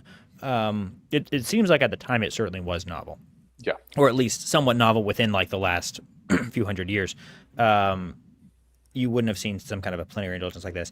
But then the follow-up question, and this is what I think is more interesting, is this akin to a modern day plenary indulgence where you're getting all your former sins wiped off? Or is this something different where you're also getting your future sins wiped off? Are you really just, if you get the job done, if you really earn the indulgence, you get a free pass through purgatory? Or so what is actually happening here? Do you know? So this is my understanding. This is not, I'm not giving you church doctrine or anything. This is just my basic understanding of it. So yeah, when Pope Urban II called for the entire remission of sins if you embark on this crusade, that is everything is, if you go and embark on this journey, then everything is pretty much forgiven and you got a straight pass to heaven. Yes. Even including future sins? So, yes, I would say so. Yes. Which is pretty wild and crazy. Yeah. Yes, I know. The church couldn't offer that today, right? No, I don't think so. Okay. Now you can still gain indulgences for some shortened time in purgatory and whatnot. Absolutely, those are still around. But no, as far as an indulgence is as great as what was called during the First Crusade, no. We can't buy them anymore. No, not anymore. Bummer. Sadly. Pay to win. Yeah. Gone, darn it. Yeah, I would have loved to have gamed it. So I'm just looking it up right now. Did the Crusader indulgence include future sins? Let's see what AI tells us. I want to say yes. Yeah, I think you might be right. Certainly, there were people that understood it that way at the time. Yeah. Well, actually, going back to the People's Crusade, what if it also did sins that you would commit on the crusade itself? So I would assume so. To do a blank check for so. sins. That's what I'm saying. That's yeah. Rape and pillage, and be merry. It's that's my understanding. So I'm just trying to be corrected here if I'm wrong. But I mean, going back to kind of our conversation last show in the atheist debate, God uses his people to pass his judgment, and sometimes that's doing horrible things to horrible people. So let's see. Remission of future sins in addition. So the Crusader indulgence, particularly in its early formulation during the First Crusade, was understood by many participants and preachers to include the remission of future sins, in addition to past sins that had been contritely confessed, right? You did have to confess it. They still did practice confession along right. The path of the Crusades. This yes. belief was widespread, even though the precise scope and application of the indulgence varied significantly depending on the enthusiasm of the preachers and the interpretations of those who heard them. Right. I think this is something that, Luther, when he's critiquing the way indulgences were being hawked back in the early 1500s, one of his points was these preachers are way off. The Pope doesn't even claim to have this power, and he is. These preachers are talking about it in a way that is not at all in keeping with what the Pope would say that he can do. And so, when you read the 95 Theses, and Luther may have been incorrect on this actually, but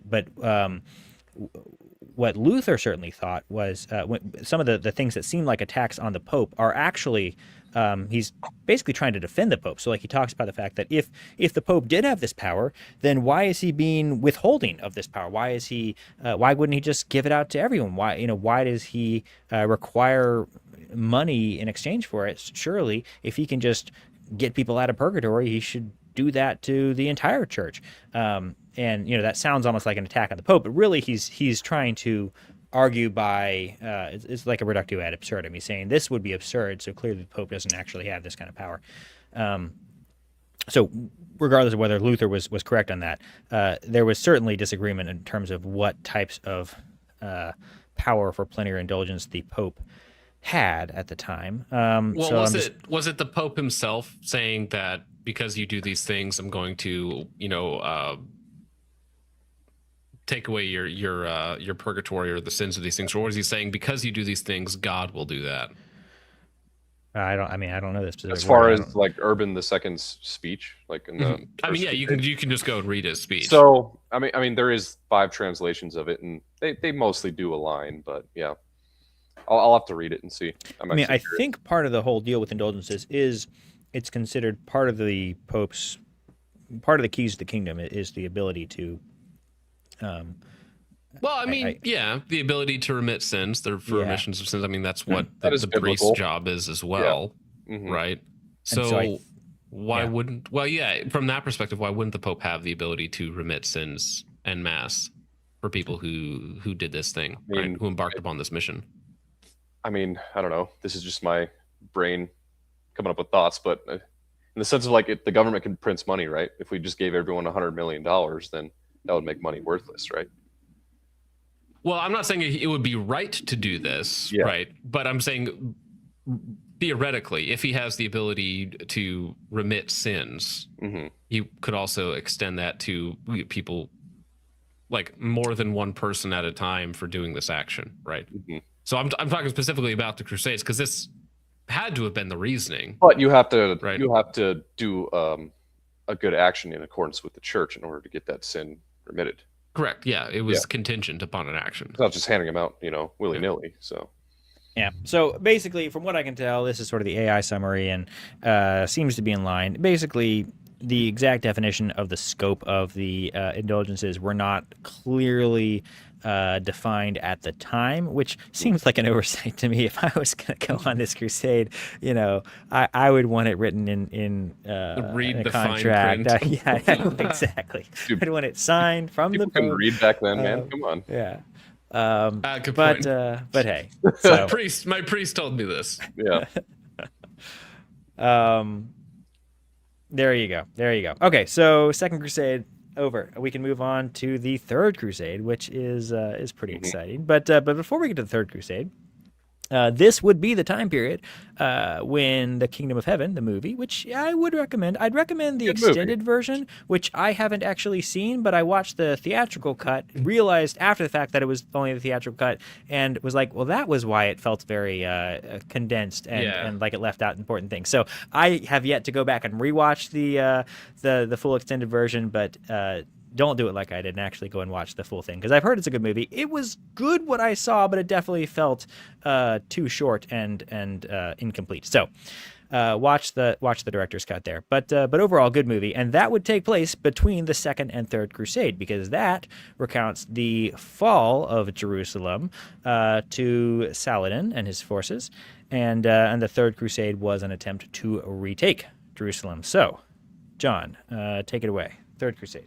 Third Crusade happened between 1189 and 1192, so about 40 years after the Second Crusade. This was an attempt led by King Philip II of France, King Richard I of England, and Emperor Frederick Barbarossa to reconquer the Holy Land.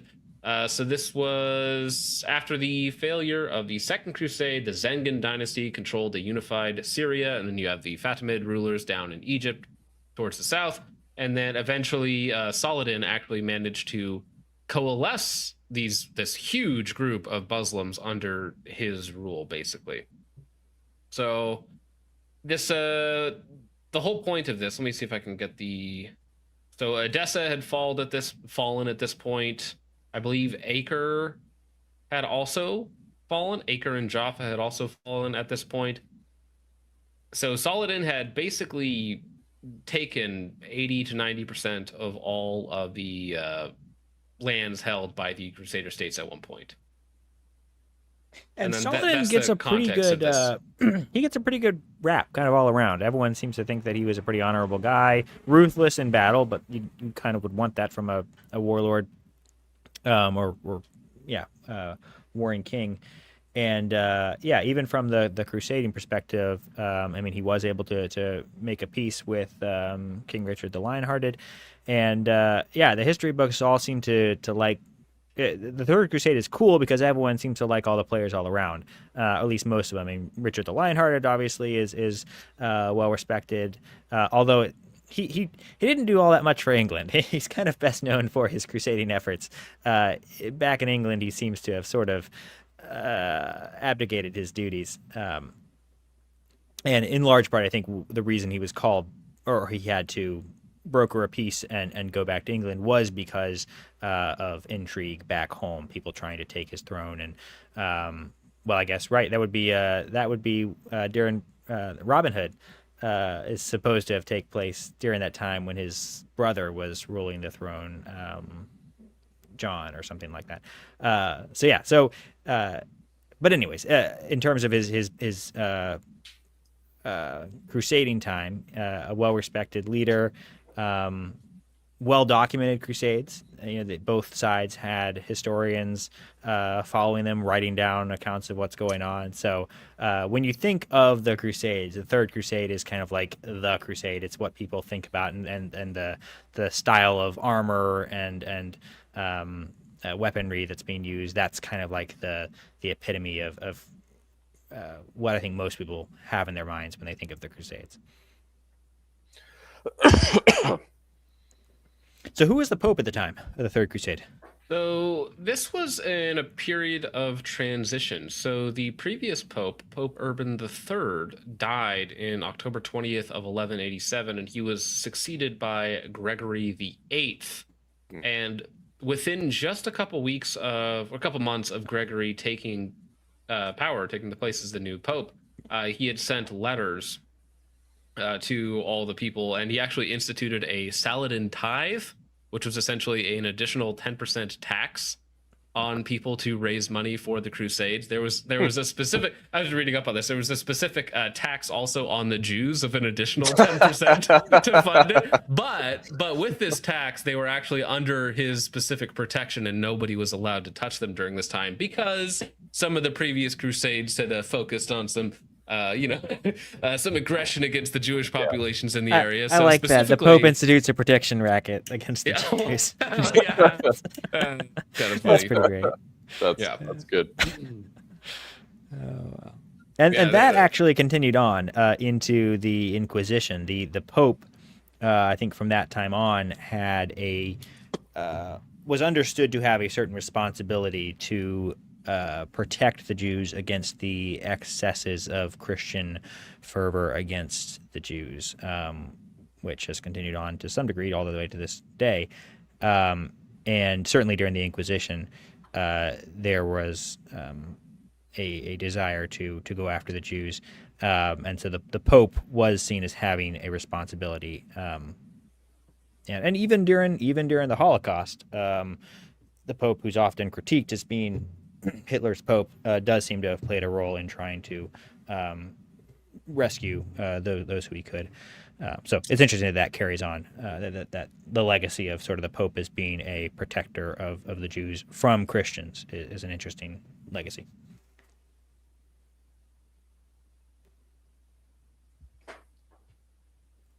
Yeah, so it's funny that the way that this starts is Henry II and Philip II of France both ended their war with one another at the beginning point of this, and then to take up the cross and then institute this Saladin tithe, basically to start funding the crusade. And then right after Henry dies a year later, and then this is where Richard comes in directly after him in 1189. And then, yeah, they head back to the Holy Land. They do have some success. They retake Acre, which was it's going to end up being the last city in Crusader control in 1270, 1280. And then again, they kind of stall out. They never really make it. They advance towards Jerusalem, never really make it, ending up just to negotiating with Saladin for I think it's a 3-year peace deal that they worked out, which seemed to work out. And then after that, in 1192, Saladin attempted to retake Jaffa, which is another city that he lost to the Third Crusade. Fails to do it. So I mean, there were some wins in the Third Crusade. It just didn't quite make it as far as they wanted to do. So I think overall, kind of a loss, but it did reinstitute some of the Crusader states. Yeah, for sure. They gained some of their losses back, so I don't view it as a total loss, but they definitely made some good military feats within the Third Crusade, in my opinion. Yeah, well, and considering how much they had lost at that point, it is, I think that's a fair point. I think that they really did make some good progress. So, yeah, where would we rank this one? I'd say based. Yeah, it's got to be based. Yeah, at least based. Yeah, at least based. Mm-hmm. Would be nice if they did a little bit more to really get them. If they would have gotten all the way to Jerusalem, that would have been mega based. That's right. Well, maybe if they had retaken Jerusalem, what would have stopped it from being Deus Vult? Because it wouldn't have had the people's problem. I mean, I would be tempted to put that in mega based, because they were able to retake most of the lands that they had before. Yeah, that's fair. I'd say it's like on the top end of based. At least for me. Yeah. All right, so we sticking with base, or you want to move it into mega base? I think just top end of base. I'm good with base. Yeah. Top end of base for now. Now this is the spicy one we're getting into. All right, so the Fourth Crusade. All right, we can skip the Fourth Crusade. Oh yeah, stupid. Moving on. All right, so Venice, very important. It's the trade hub of Europe at this point in time. Very, very powerful. Very. The financial hub as well in a lot of ways. Basically everything coming to Europe comes through Venice. So originally this crusade gets called for, and they're going to transport 35,000 troops to Constantinople.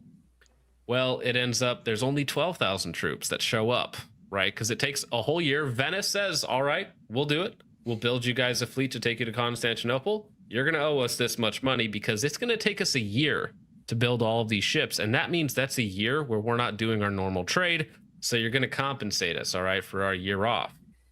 Well, only 12,000 people show up, and Venice says, you're still paying us for 35. The 12,000 people are like, well, we don't have the money for that.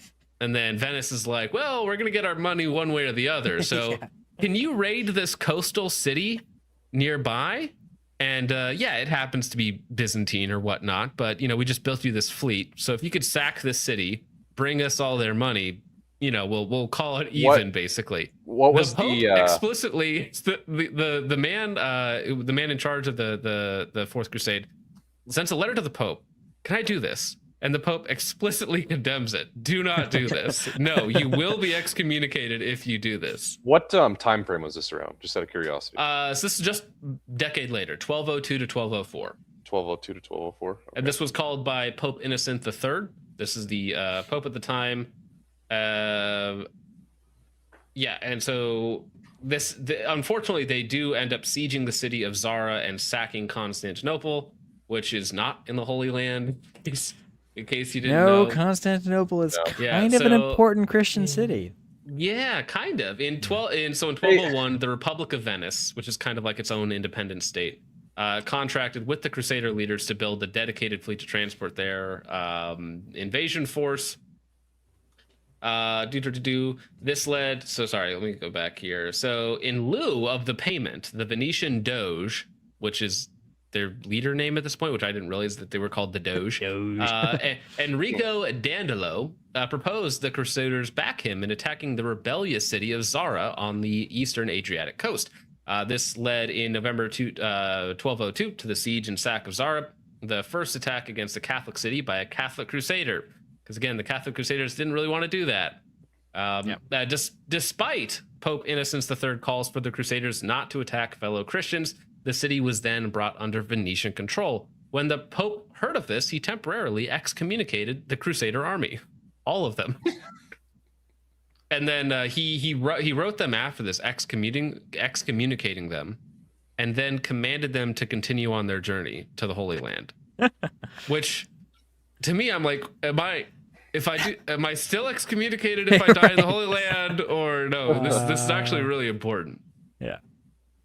So En route to Jerusalem, the Crusader army entered into an agreement with the Byzantine prince Alexios Angelos to divert their main force to Constantinople and restore his deposed father, Isaac II. So as emperor, who would then add his support to the invasion. And then there's a whole other situation going on in Byzantium at this point. This person's father has been deposed. There's a king that's taken his place. None of these people are particularly popular with the people at all. So none of these rulers are in Constantinople. Right. So there's a lot of intrigue going on. The Crusader army does what they're supposed to do. These 12,000 people. They take the son and his father back to Constantinople. They reinstate him, right? And they're like, all right, now we need payment, right? We did the thing. Except the problem is that the people then kick out the king that just got reinstated. So now there's no one left to pay these guys. And you have 12,000 crusaders in Constantinople, and tensions are high. The political backstabbing and other things that are going on, and the Crusader army says, well, you know, we kind of want some spoils of war, what we were promised. So yeah, we're gonna sack Constantinople. The tensions were extremely high because a lot of people failed to bring up the Latin massacre in 1182, where Andronicus Comnenos riled up a mob in Constantinople and killed 60,000 Latins. They actually beheaded a legate of the Pope as well. So in Constantinople? In Constantinople, yes. Is that pre-schism? Pre It's 1182, so it's post 1182. So this would be okay. That's actually that's right when the Second Crusade was going on. Yes. Right before. So that's probably why tensions were so high Tensions and why were extremely high. Byzantine didn't help at all in the Second Crusade. Yeah. So there's a lot of that. The more you look into it, the more it's like it's not, oh, we're going into the Holy Land to kill brown children or something, you know, like the modern leftist interpretation of it. It's like, no, this is all political intrigue and geopolitics at play. Yeah. And the Byzantine Empire at the time was extremely corrupt as well. They were selling offices and whatnot. So there was a lot going on. Yeah. Mm-hmm. So I think we don't have to delay too long. I think we can all agree that this one is. Yeah, it was dumb. It's pretty stupid. Yeah. Yeah. Yeah.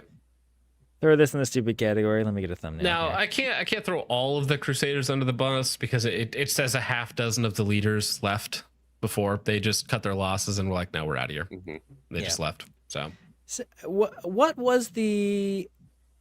So was this an attempt to retake Jerusalem, like from its initial inception? Was, yes, I'm that sure. was the idea. It was like, well, the third didn't quite go far enough, so let's keep going. Yeah. So started out, I guess, okay, but yeah, they should have just stopped when they didn't have enough people at Venice. Should we blame the Venetians or the Crusaders? Yeah, let's blame them. Let's blame the Venetians. Yeah. Actually, let's the blame Venetians. the Jews. They sound like financiers, so I blame them. It's their fault. It's their fault. Well, it was the siege of Zara that started it all off. It all went down from there. Something about Christians murdering Christians probably didn't help with the Holy Crusade that you're going on. I don't even know that you can call this one a crusade. No. Like, it really doesn't deserve to. It's not a crusade in any way, right? I mean, it's not a holy war. It's not against the Muslims, which is traditionally how we think of the Crusades.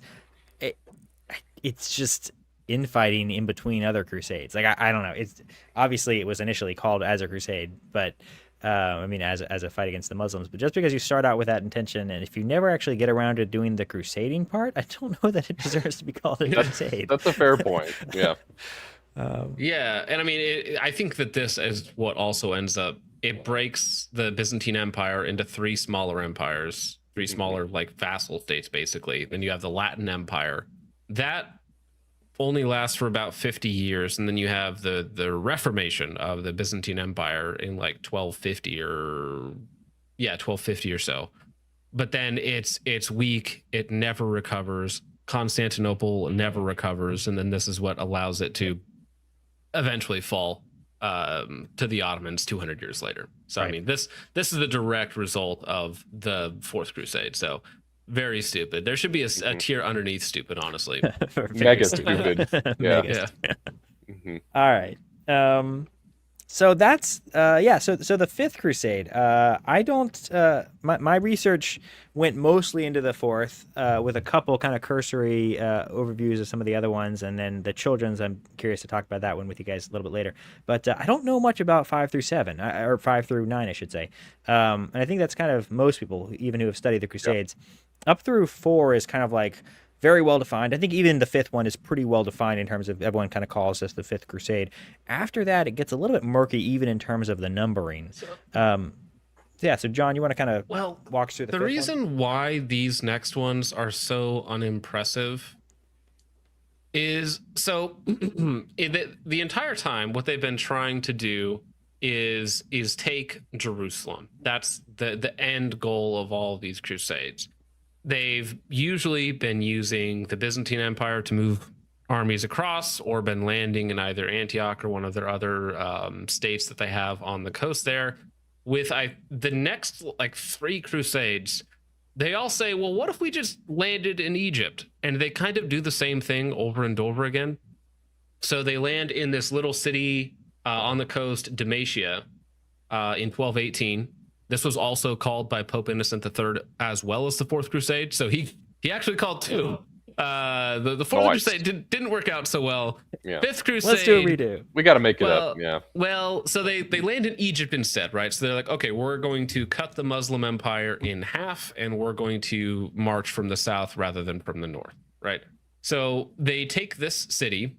They want to move north towards Cairo, which is kind of over here somewhere, because they land on one of these further edges in Dalmatia, and then you make your way through Cairo up to Jerusalem from the south. However, they take Dalmatia pretty easily, right? You're a big Crusader force taking a little town. Pretty easy to do. You take that. And then you get sick, and you are fighting in a place none of you have ever been before, and you don't have enough men to make it to Cairo, and you get attacked by a counter force from, who was the other guy? Al-Adil and his band of merry men. And yeah, you end up giving up, and not giving up, you surrender, and you sail home. That was the Fifth Crusade. Bummer. Well, here I got to before the fifth. Well, we can go ahead and rate this, but I realized that the 2 other crusades I want to talk about, the Children's Crusade, and then one other one that I forgot to make a card for, but the Albigensian Crusade happened between the Fourth and Fifth Crusade. So we should talk about those as well. So do you guys know anything about these? No, sir. Nothing. So the Albigensian Crusade, the Albigensians were a heretical sect that formed in the 1200s, and I don't remember what was specific about them, what their heresy was in particular. I believe the Dominicans were formed to take out, to counter the Albigensians. Yeah, let me look that up real quick. I'm pretty sure that was part of the intent with the Dominicans, which they're of course called the Hounds of God.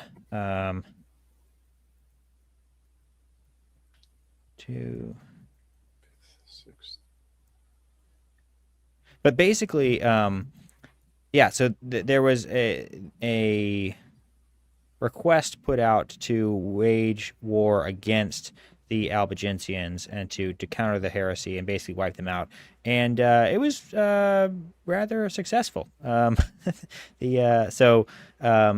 Let's see. This is a quick summary. The Albigensian Crusade was launched in 2009 to eliminate the heretical Cathars of southern France. It was 2009? a decades-long...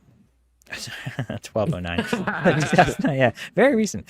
I didn't know about this. Wow. Yeah. 1209. I'm dyslexic, apparently. Logistics. It was decades-long struggle that had as much to do with the concerns of northern France to extend its control southwards, as one does, as it was with heresy. It ended both with the Cathars and the independence of southern France being exterminated. So it was a successful crusade, although, again, it's a little bit questionable whether you should call it a crusade, but as long as you get the Pope's stamp on that, then you can, I guess, call it a crusade. And they did, the Albigensians are no longer in effect, so they seem to be rather successful. There's an old parlor joke that, what's the difference between a Jesuit and a Dominican? And the answer goes something like, well, when's the last time you met an Albigensian? Because if you know anything about the Jesuit history, they were formed to eliminate the Protestant heresy. So apparently, the Protestants are still around. The Albigensians are not. Not so much. Yeah, that joke kills in the right circles. But yeah, there you go. So the very niche specific circles. The Children's Crusade, though. So this is some people doubt whether it even actually happened, but it's a very like Pied Piper-ish story where a group of kids, for no clear reason, and remember, this is between the Fourth and the Fifth Crusade, so this is after, like, the crusading spirit is sort of starting to wane. People are kind of getting disillusioned with crusading, and then you get this group of kids that just all of a sudden feel like, hey, we got to teach our elders how to actually crusade. And we're talking like between 9 and 14 years old, I think is the range. So it's not like these are teenagers. If anything, these are preteens or just barely teenagers. And thousands of them march off. The exact numbers are debated. March off and seek passage to the Holy Land via boats, and I forget exactly which port they stop off on. But basically, they get sold into slavery by the boat captains. So it's completely, it fails completely and doesn't get anything done, and it's very mysterious, and people don't really know what their plan was, why they were going, why their parents let them go. I mean, that's where my mind goes. How are 9-year-olds just walking out the door to the Holy Land? But it does seem to be a thing. It does seem like it actually happened, and it's just one of the ones that it's good to know about because people will often reference it as one of the low points of the Crusades, and I think that's a fair characterization. But yeah, I'm surprised you guys hadn't heard of it. No. I may have heard of that before, but yeah, that was not something I fresh in my mind. So that one would have been whatsoever. 12/12 is kind of the Okay. most likely date. Yeah, They had to get that indulgence, dude. What are you talking about? got to get that indulgence. Yeah. 12, Yeah, 12, wow. I don't know that being sold as a sex slave really gets you that indulgence. But I who know. knows? I'm joking, dude. Maybe. I don't know. Hey, Maybe I it's mean, just the I thought know that some counts. popes were having some wild parties in the Middle Ages. Okay, there was.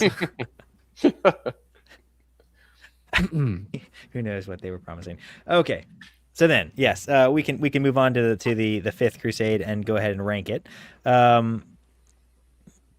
So yeah, we can do both of these. So fourth, yeah, throw it up. So I mean I'm going to put the Children's Crusade in the stupid category. Although I mean they were kids and they at least had I guess a good idea, but I still think it falls into stupid. Fervor alone is not enough. Very fair. And then the Fifth Crusade, where are you putting that one? So the Fifth Crusade, I don't know. What do you think? Eh, They didn't get the job done. So maybe somewhat. Yeah. Yeah. It's kinda They like did second. have a catastrophic failure at Manshura, though. That was a big battle that happened. And essentially, they were at Dalmatia for like 3 years, that one city they took on the Egyptian coast. They were there for 3 years. They lost a major battle, and then they had to leave. Now, another little issue there is that Frederick of the Holy Roman Empire, he was supposed to show up. He just never did. Kind of a problem, so they never really had the forces they were supposed to. So it's either somewhat base or stupid. So I'm open to it being either one. They tried something new. Yeah. They tried going from the south. Yeah, so I like think the that's idea. Somewhat inventive. So yeah. There's something there. Yeah. All right. Fair enough. Somewhat based.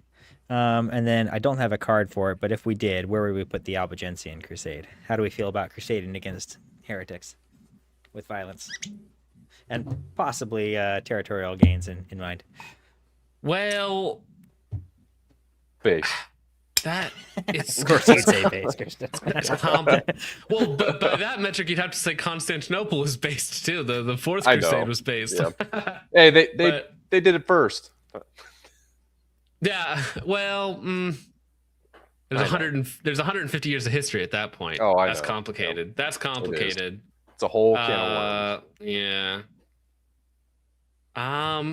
Man, that is tough because you do have to not allow this stuff to spread. And if you have done all of the nice things that you can do, is force your last option.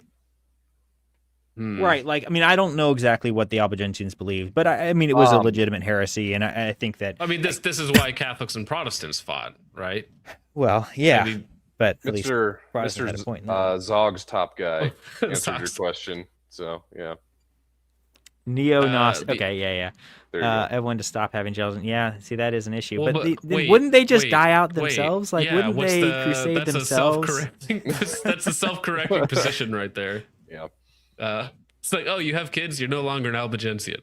Yeah. Oh, you don't have kids? Well, you died, so Yeah. good luck. Yeah. So I'm a little torn on that one. I guess I would say somewhat based because I like the Dominicans, but I don't know. It's like To Zog's point, it worked. So yeah, based. it did work. It did work. Yeah, stamped out the heresy. Yeah. All right. Okay. So we're calling that based or somewhat based? You know where I stand. John, you're the. I'd have to know more context about it because Okay. if it was fair. like if it is actually a radical degenerate cult that they are essentially stamping out, like I'm actually fine with that. But if it was like some mild disagreement in doctrine, then I'd be like, okay, that's kind of cringe. Yeah, it wasn't the Waldensians, which was a very mild, really proto-Protestant sect that came about. It's not. It wasn't like that. So, yeah, it probably could rise to the level of base. Although there still are just questions about how much fighting over these things are good. And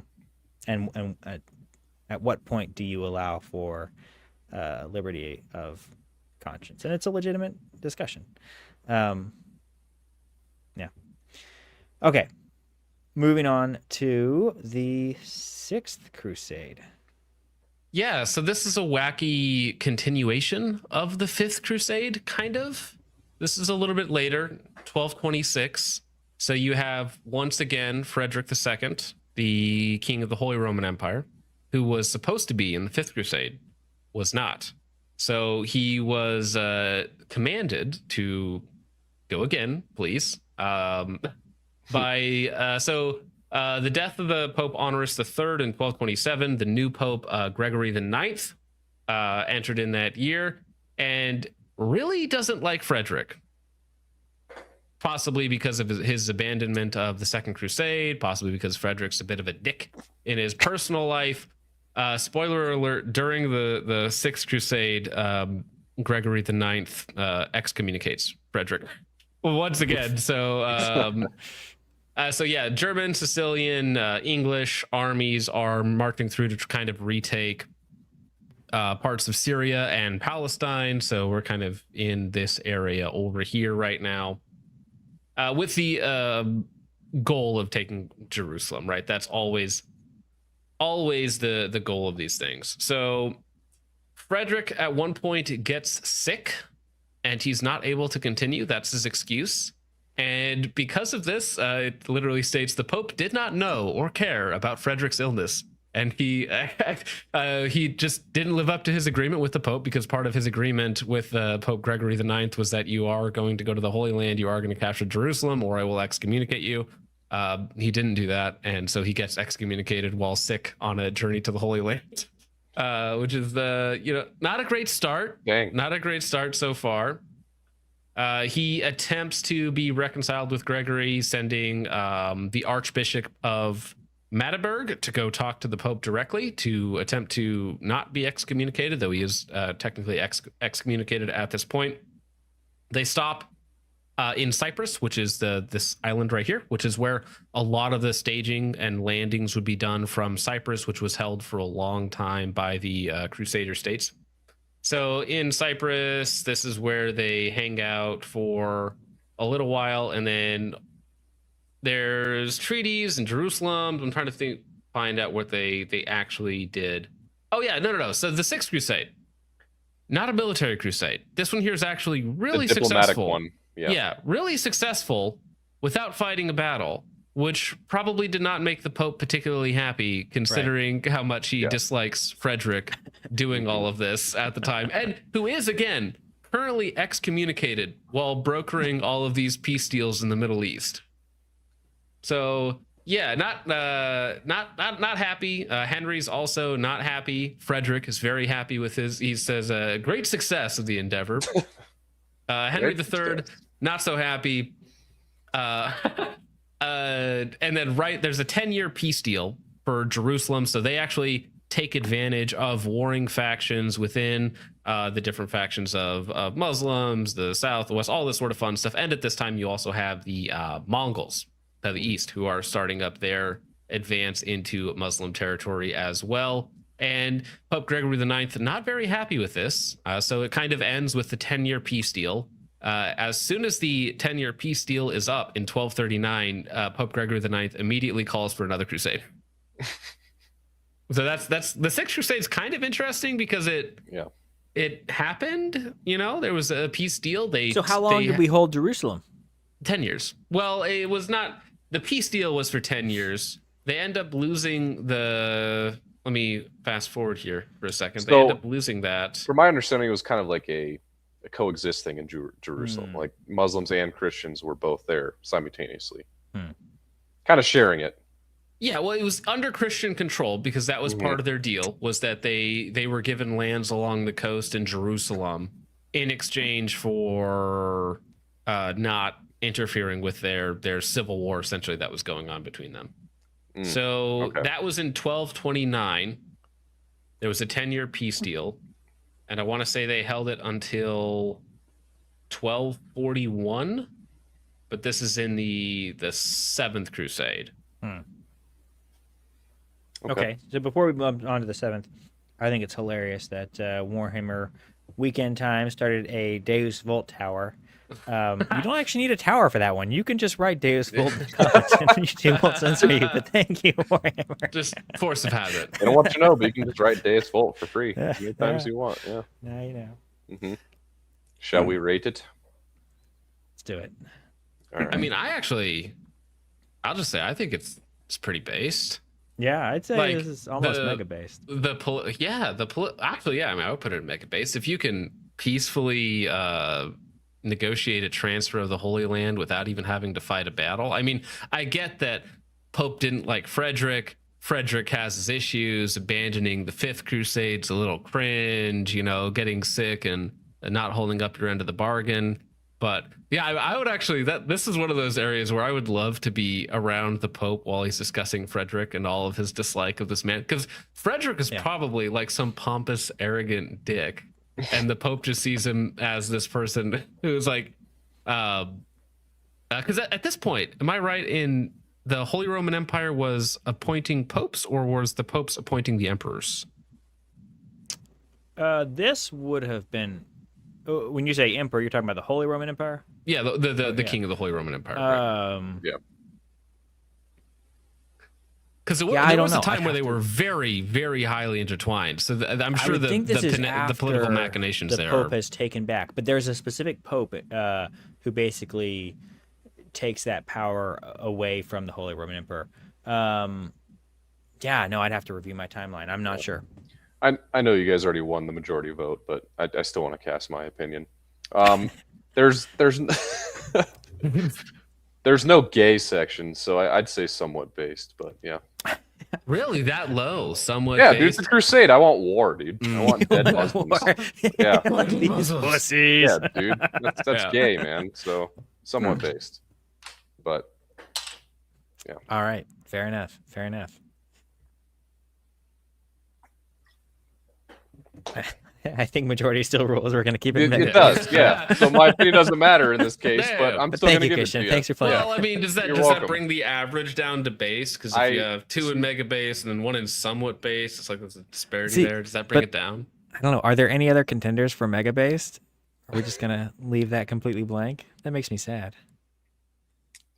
Yeah. No, I'll give you guys the W. That's fine. Well, I mean, honestly, we could put the third Crusade in Mega Based, and I'd be happy to put the sixth Crusade under it. Because even though the third Crusade didn't take Jerusalem, it did retake a lot of the Holy Land, and there was a lot of blood in it. So, I mean, you could say that that's Mega Based just because there was fighting in there. See, yeah, I kind of like the fact that they were able to diplomatically take advantage. That's the thing. I think It was that's so pretty successful. cool. It was so successful. I think But that for how makes it long? Mega Based. Not very long. Yeah. Well, like 20 years. Well, like 15 years. I mean, in the grand Not scheme that of things, long. it's Not not that very long, long. no. But yeah, No. So let's you're leave just it kind of there. like just kicking the can down the road, man. That's like, come on. Speaking of the can going down the road, what happened to the Seventh Crusade? So what? Hey, see, do you remember the fifth Crusade? Yeah, Yeah, so it's just that again. they just tried it again. They once again they land at Dalmatia, that same city that they took in the fifth Crusade. They take it, they move east, and they get repulsed or aren't able to do it again. I mean, there's political machinations. This is still Gregory the Ninth, who again, very upset with Frederick for the peace deal before in 1229. 1239 comes around, 10-year peace deal is up. He's calling for a new crusade. Seventh Crusade launches at 1243-ish, and they end up landing in Egypt in 1248, Louis IX from France. And so it's not particularly successful. Again, they take Dalmatia, they head towards Manshura. There's a battle at Manshura. They actually win this time at Manshura, and then they lose the next battle. Because in the Fifth Crusade, they lose tragically at Manshura, and then they never move beyond Dalmatia, and then they just leave back. And then at this time, they win at Manshura, second time around, like 2 decades later.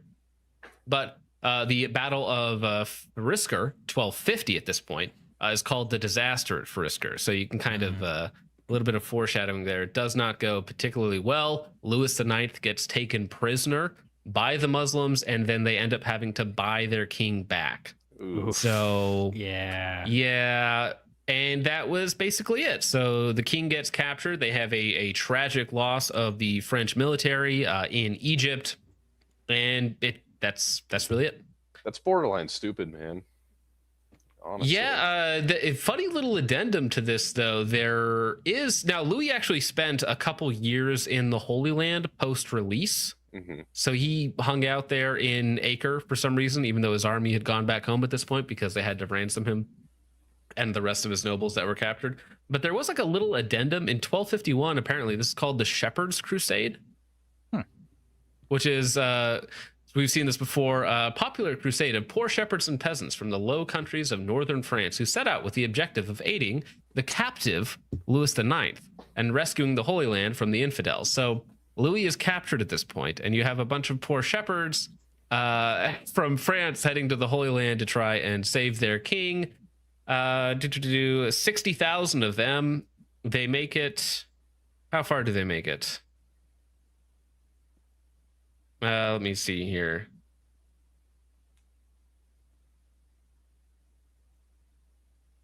Oh, yeah. So they only make it to Hungary before getting into fights with the rest of the people that they're hanging out with, and then eventually getting sent home. Well, I was So going they to say try. that. I was going to say that addendum was mega base, but they only made it like halfway. So Yeah, that's I mean, base. listen. but- 60,000 peasants rising up to save their king. It sounds like it would make for a good novel, right? Yeah, for sure. But yeah, they like the peasant revolt, peasant crusade. They kind of fought everyone along their way. They didn't like Paris. They spread terror across France. And then they got pursued until the Dude, the Yes. medieval times were wild, man. so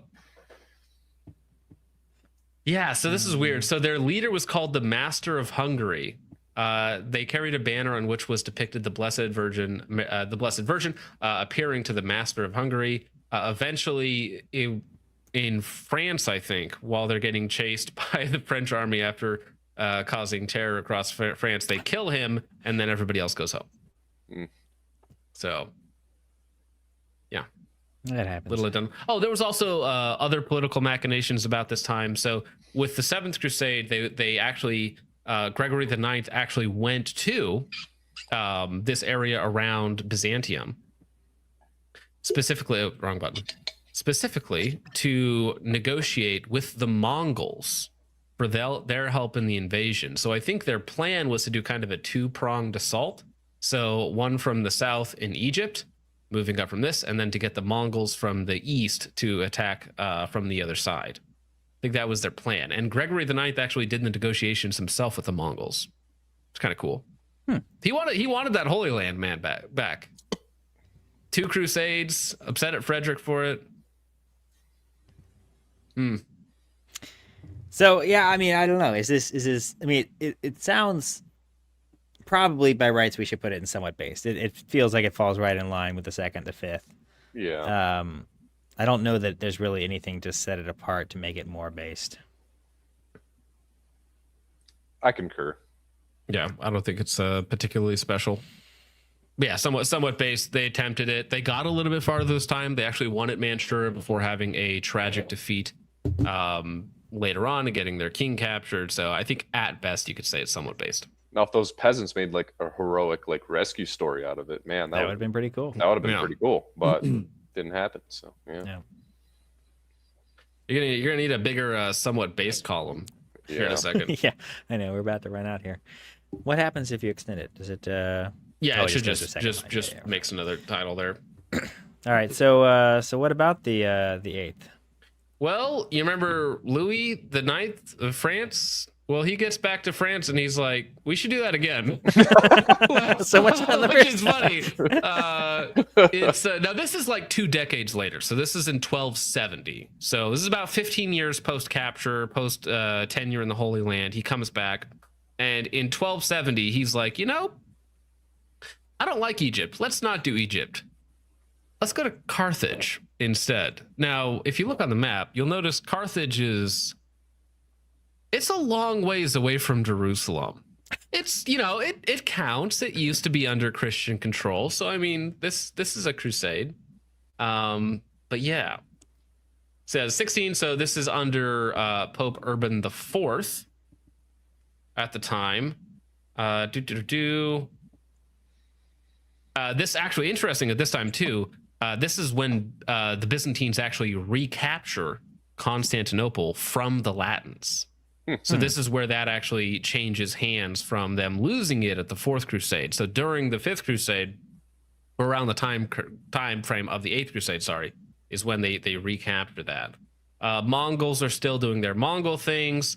Louis IX is still in contact with them. Somebody, let me see. What do you mean Louis IX is still in contact with them? Like he's in contact with the Mongols? Yes, correct. He's because he and the Pope were working with the Mongols during the 7th Crusade, which didn't work out very well. They maintained the contact. It just says that they maintained the contact with the Mongol rulers of the period during these crusades. Essentially, just kind of like as assets for intelligence and whatnot. Well, they could be allies against the Muslims, right? Because they wanted the Mongols wanted the Muslim territories that the Christians didn't really care about, right? Because the Mongols don't have any attachment to the Holy Land, to Jerusalem, to any of these places, right? It would be a temporary alliance at best. But yeah, once again, Louis IX takes up arms on 1266, circa 1267. They cross the Upper Rhine into the Holy Land. So I guess going through the Byzantine Empire is how they do it. Campaign and death of Louis IX. Fair enough. So they land in Carthage, right up here on the left. They take it without much opposition, all well and good. And within a year of planning and preparations, King Louis IX dies of fever in Carthage. And that kind of ends the crusade. There's no more momentum or interest. There were a few minor skirmishes around the area, but they don't really even have to fight to take Carthage. And yeah, really, really anticlimactic ending for Louis IX. Now, he was probably an old man at this point in time. Yeah. So they did take Carthage? Yeah, they took Carthage. It says without much resistance. And then they landed in December of 1270, and he died on May of 1271. So they wintered in Carthage after taking it, and he died the next spring. You know what, dude? So, I mean, Based. at least, yeah. I feel like it's kind of based. Mm-hmm.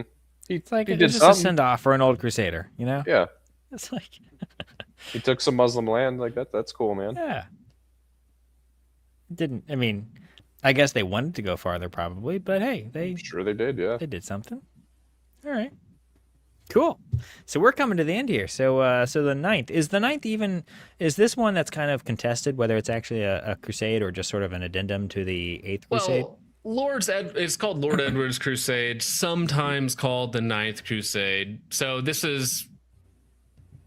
it's Edward Longshanks, which is kind of a famous character throughout history. So this is a year later, though. So the reason why these are maybe tied together, because they're close in time frame, but they're logistically very far apart. So 1271, right?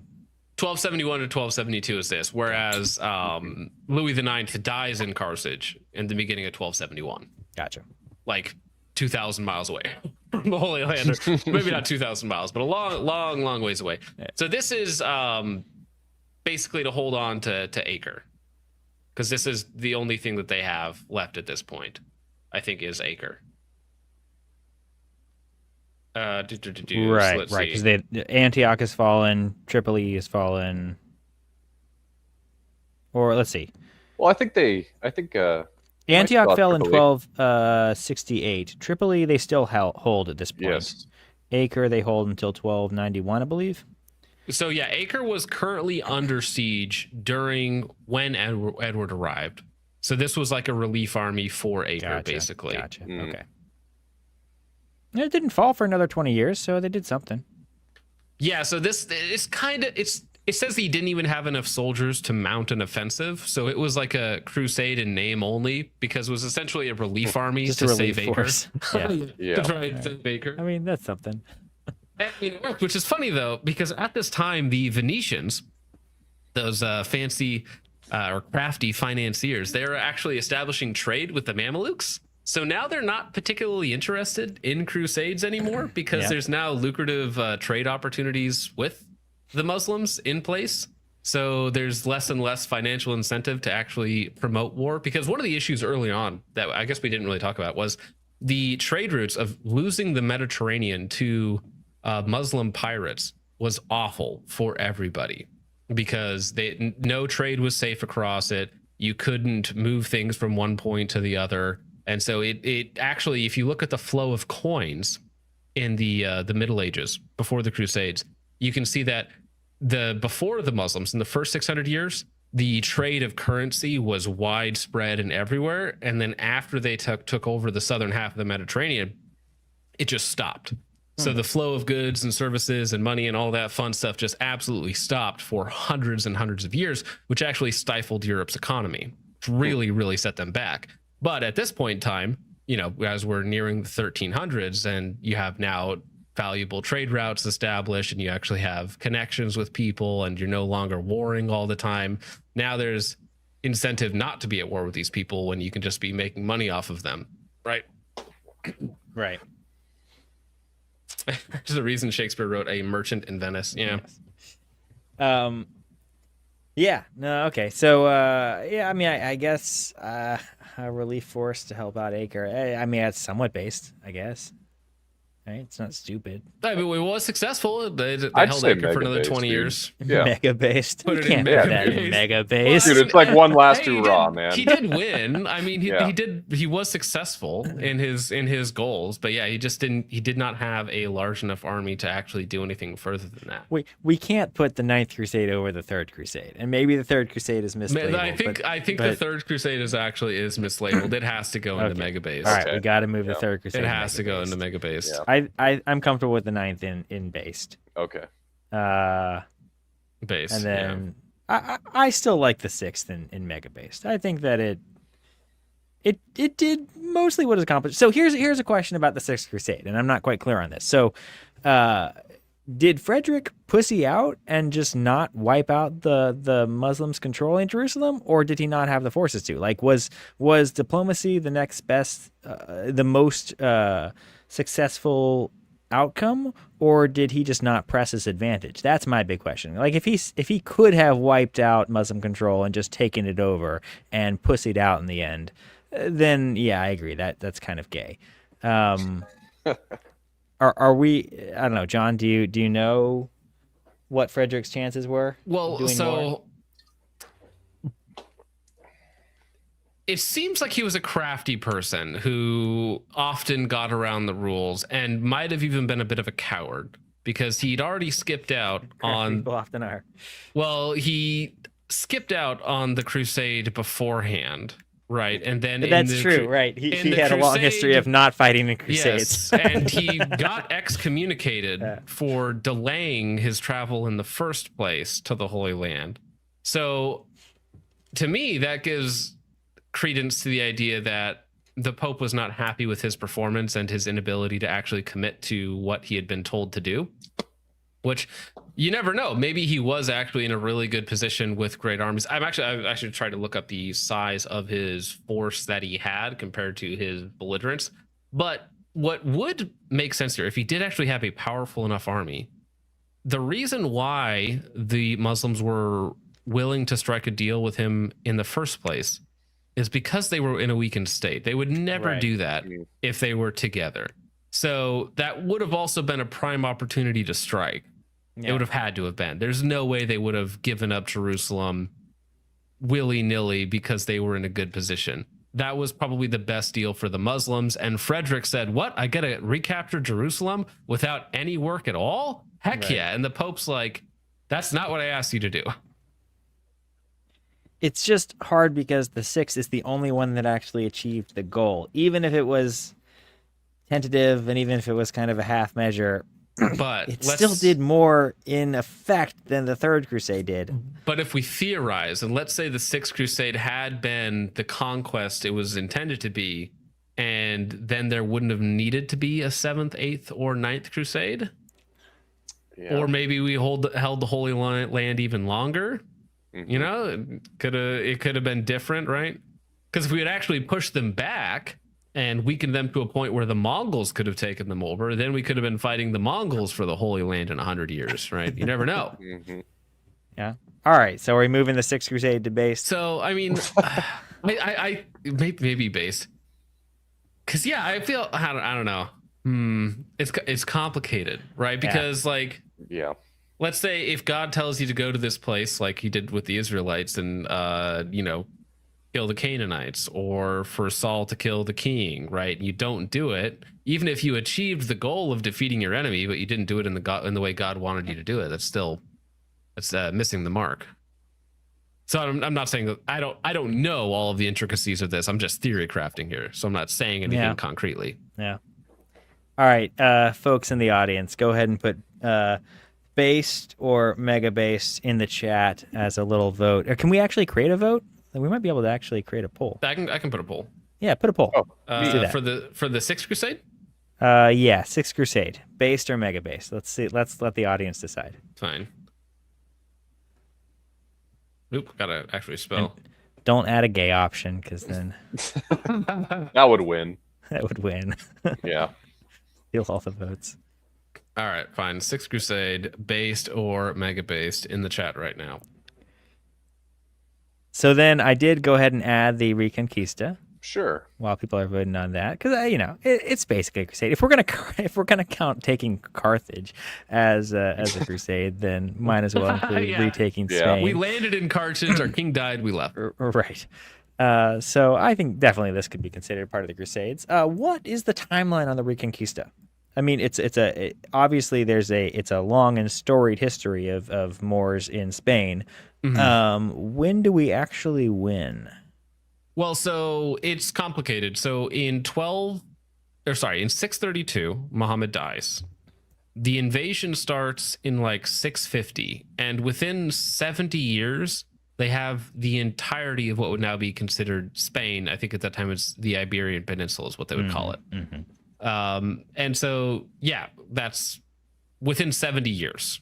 The initial fighting is when we basically lose all of it, and that's why you see these Muslim battles being fought in France. Is because yes, they were pushing at all the doors of Europe were being pushed, right? Yeah. France, Italy, they had taken all the major islands. Greece attacked Constantinople twice. You know, they're pushing up into Romania, Hungary, places of Ukraine, right? That's how far these battles raged throughout the Middle Ages.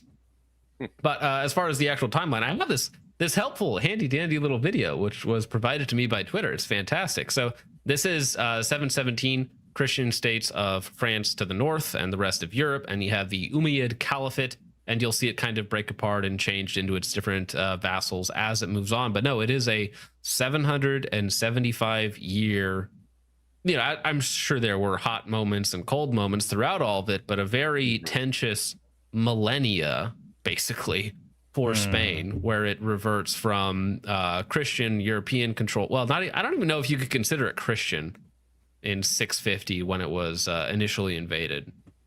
Probably. It was probably mostly Christian. 650? Yeah, it had spread over there for sure. You're muted, James. Oh, sorry. I was going to say, yeah. No, I think that would be Christian. Yeah, it would be Christian at that time.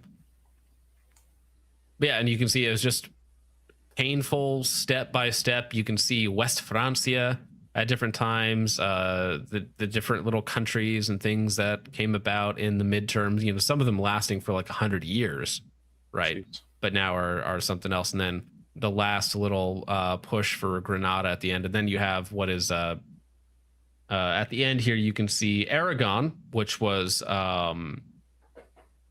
some of the, I think Louis IX was married to the Princess of Aragon. So there's all these other relationships that are going on. Portugal, Castile, which again, just all this just became Spain at some point in the future. That's history. That Spain also has a crazy history. I mean, massive empire, battles with everybody else, and that's a part of history that I'm not as in tune with as I should be. Probably I haven't followed that as much. But yeah, I know I've watched the my knowledge of the Reconquista and the battles of the Moors in Spain is basically limited to the El Cid movie with Charlton Heston, which is a good movie. I haven't seen that. It's worth watching. I haven't seen that. No, it's good. It's good. I mean, if you like Charlton Heston films, they're all kind of the same, but you know, Ben-Hur, El Cid, it's a couple, he plays Moses, but yeah, Ten Commandments. Yeah, dude, yeah. My dad had the box set of the Ten Commandments on VHS. Dude, it was like 4 of them. Yeah, because that movie so long that put it on like 4 VHSs. Yeah. So it's good. I mean, El Cid is a pretty mythical character and very interesting, worth studying. Just kind of a Spanish warlord. Interesting backstory. It's hard to say how much of the movie is historically accurate. They certainly seem to play up some certain elements, but the legend is that in the final battle, he's actually wounded in a skirmish, or mortally wounded, dies, and then is propped up on a horse and sent out to rally the troops in the final push against the enemy, as sort of, you know, with his arms stretched out, with like wooden props, and that's what, you know, causes the troops to finally gain the victory. So, you know, that's all myth. It's hard to say if that actually happened, but that is certainly the legend of El Cid. It's kind of a cool story. Sweet. So I you know, to me, the Reconquista was successful. I'd say it was certainly, I mean, it was absolutely a valid effort, and I think it's got to be Deus Vult. Like, I feel like this is what the Crusades were meant to be. Yes, it happened in Spain, but I think it certainly counts. 100%. Yeah, as definitional Reconquista. I mean, fantastic, complete and total victory. Took 775 years, but that's my only contention to it not being into mega based is that it took 700 years. Yeah. But yeah.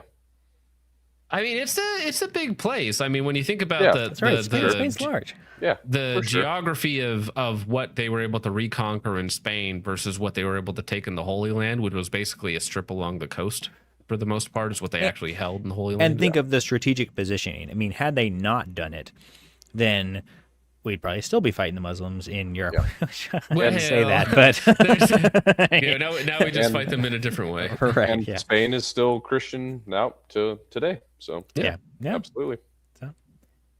There we go. I think this is a pretty fair list. I feel like this.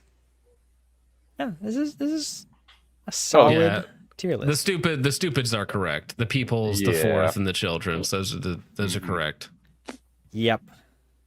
And then the second, fifth, and seventh all failed, but they were trying to do something good. The eighth, ninth, and sixth had at least levels of success to them in certain ways. The sixth, of course, was very successful, but maybe just not as successful as it should have been. And the third, being mega based, doing everything except for retaking Jerusalem. And then, of course, the first. It did do a lot. It did do a lot. I mean, you got to look at where they were coming from when it comes to the third. So, and who they were up against, right? Saladin was one of the greatest adversaries of the Crusades. So, yeah. Well, I mean, he was responsible for losing most of the territory, Right. and then the third took it back. So, yeah. All right, fair enough. I think this is good. We have a couple super chats. They're from very early on, but we do appreciate them. Let's see. This is not about the Crusades, but it is about warfare, I suppose. It could be about the Crusades. Yeah. Just the 10th Crusade. Or That's right. Coming to you soon. Yeah. Coming to you soon. So yes, Chips Dupo1110 says VP9A1X or the Glock 47 MOS. Need opinions. And John, this is kind of your department. What is the VP? Is that HK, VP? That's an HK, right? The Yeah, HK. That's the 4 HK, right? Yeah, it's the striker okay. fire one, right? Yeah, it's okay. I don't hate it. I've shot a couple of the VP9s, and I always think they're fine. But if I'm buying magazines or accessories or anything for it, it's got to be Glock. And the 47's like the Glock to get. They're kind of hard to find now. So, I mean, if you got time, the Gen 6 17 is just a 47. So if you want to wait till January, you can pick up a 47 or a 17 Gen 6. That's probably 47. The one to get. Yeah. Well, it is a 47. It has the 19 length recoil system and the 17 length slide. So, I mean, it's what the 47 is now, basically. Mm-hmm. So is the VP9 like a very compact? Not the normal one, but the A1, the X that he's talking about? Because the 47 is single stack, right? Or it's sort of the new... No. 47 is a 19 length dust cover, but other than that, it's a 17 gun. So it has a 19 recoil system in it. Oh, okay. So, gotcha. but it's basically a Glock 17 with a shorter recoil system. That's all it is. Yeah, I'd show you right now, but I can't. So the VP9A1X is it's a full size double stack gun, but it only has the 4-inch barrel and a full grip. So it's a weird VP9. It's like the 19X of HK. Yeah, it'd be a 19X of HK. Gotcha. Yeah, why am I not familiar with the 47? Okay, I was thinking of the 43. But yeah, so what's the point of the 47? Numbers. Yeah, they're so bad. Okay, so the 47, it feels slightly different during recoil, and you can also the 47 is the one where it is interchangeable with a 19 slide, right? Yeah, so you can have like 4 guns when you buy 2. Okay. Yeah, so if you buy a 47 and a 19, a 47 and a 49. You could do it with a 19 as well. Yeah. A Gen 5 19 and a Gen 5 47. Yeah, so like Ben Steger loves the 47. I've shot his 47 next to my 17 and I couldn't tell the difference between the two. And they were both basically set up the same way. So, I mean, for me, there's not much difference, but maybe if you're really autistic, you can tell the difference. They're both My good thing guns. with the HK is, I mean, yes, I'd probably go with the Glock if I had to choose between these two. But if I was just really didn't like the ergonomics of a Glock or something like that, and if I was looking at the HK, I'd just go with Walther instead of HK. Like anytime I've used an HK, it's like it's fine, but Walther has got the same ergonomics, probably better, and probably a better striker fire because the VP9 is a striker fire. Now, I mean, again, I wouldn't do either of them. I'd just go with a Glock. But I don't know. I'd probably do a is it PDX or whatever it's called? PDP. Yeah, from Walther. PDP. That's probably what I would go with instead of an HK BP9. So the other thing you say that this is the poor HK option, but the MSRP is still $1,000. So these aren't like cheap guns either. Where you can find a PDP with the upgraded Pro X trigger, whatever you call it, for like $600. So Yeah. I mean, Find a you can used buy this in Glock for like tax swap. sub 500 as well. Right. I So, mean, you should go yeah. Glock, obviously. But again, if you really, I mean, like HK, Walther ergonomics are pretty good. They're nice. So if you're really committed to having something a little bit bougie and a little bit, I don't know, hipster, I guess. I think you just want to be special, bro. It's yeah. fine. Now, Yeah. James, do you like the PDP F? Is that the favorite model? So I've never owned a PDP. Okay. No, the only Walther I owned is the PPK. That was a joke because the PDP F is literally the female version. They made a PDP that reduced power spring so that the slide moves easier. It's literally a female gun. No, I run Glocks, or what I really run is a Shadow Systems Glock 19 clone, which I'm not sure I would recommend going forward. I like it. It's worked very well for me, and I've never had any issues. However, Shadow Systems legitimately has about a 200 round break-in period, which just for me always makes me uncomfortable because I don't like having malfunctions in the first 200 rounds. Even if it's considered a break-in period, I would just like my gun to work immediately. Also, it offsets the cost of any cost savings that you get from buying Spend the Shadow Systems. It's like in ammo to get and not have as much confidence in your gun. That just to me ruins the whole thing for me. But mine has been good, and I like it, and it shoots well. And I don't mind the trigger that it comes with. A lot of people don't like the Shadow Systems triggers that they ship with. I actually don't mind it. I kind of like a little bit of mush in my trigger because I'm weird. So, again, I'm not sure I would recommend that to anyone going forward, but that's what I have, and that's what I shoot. Yeah. I'm just a Glock slut. I love Glocks. So, yeah. Yeah. Yeah, I have two Canics next to me right now. So I don't know what that constitutes as. I'm like the poor version of a poor. I'm not even allowed to look at a HK price tag. No.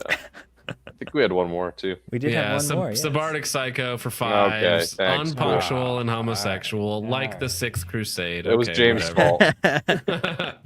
No, wait, was it the Seventh Crusade where Louis the Ninth was like, I'm just not going to show up to this one?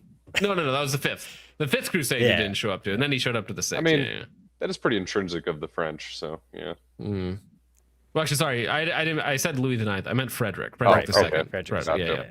Yeah. I just homosexual in French. It just came into my mind. I was like, sorry. Yeah. All right. Alrighty.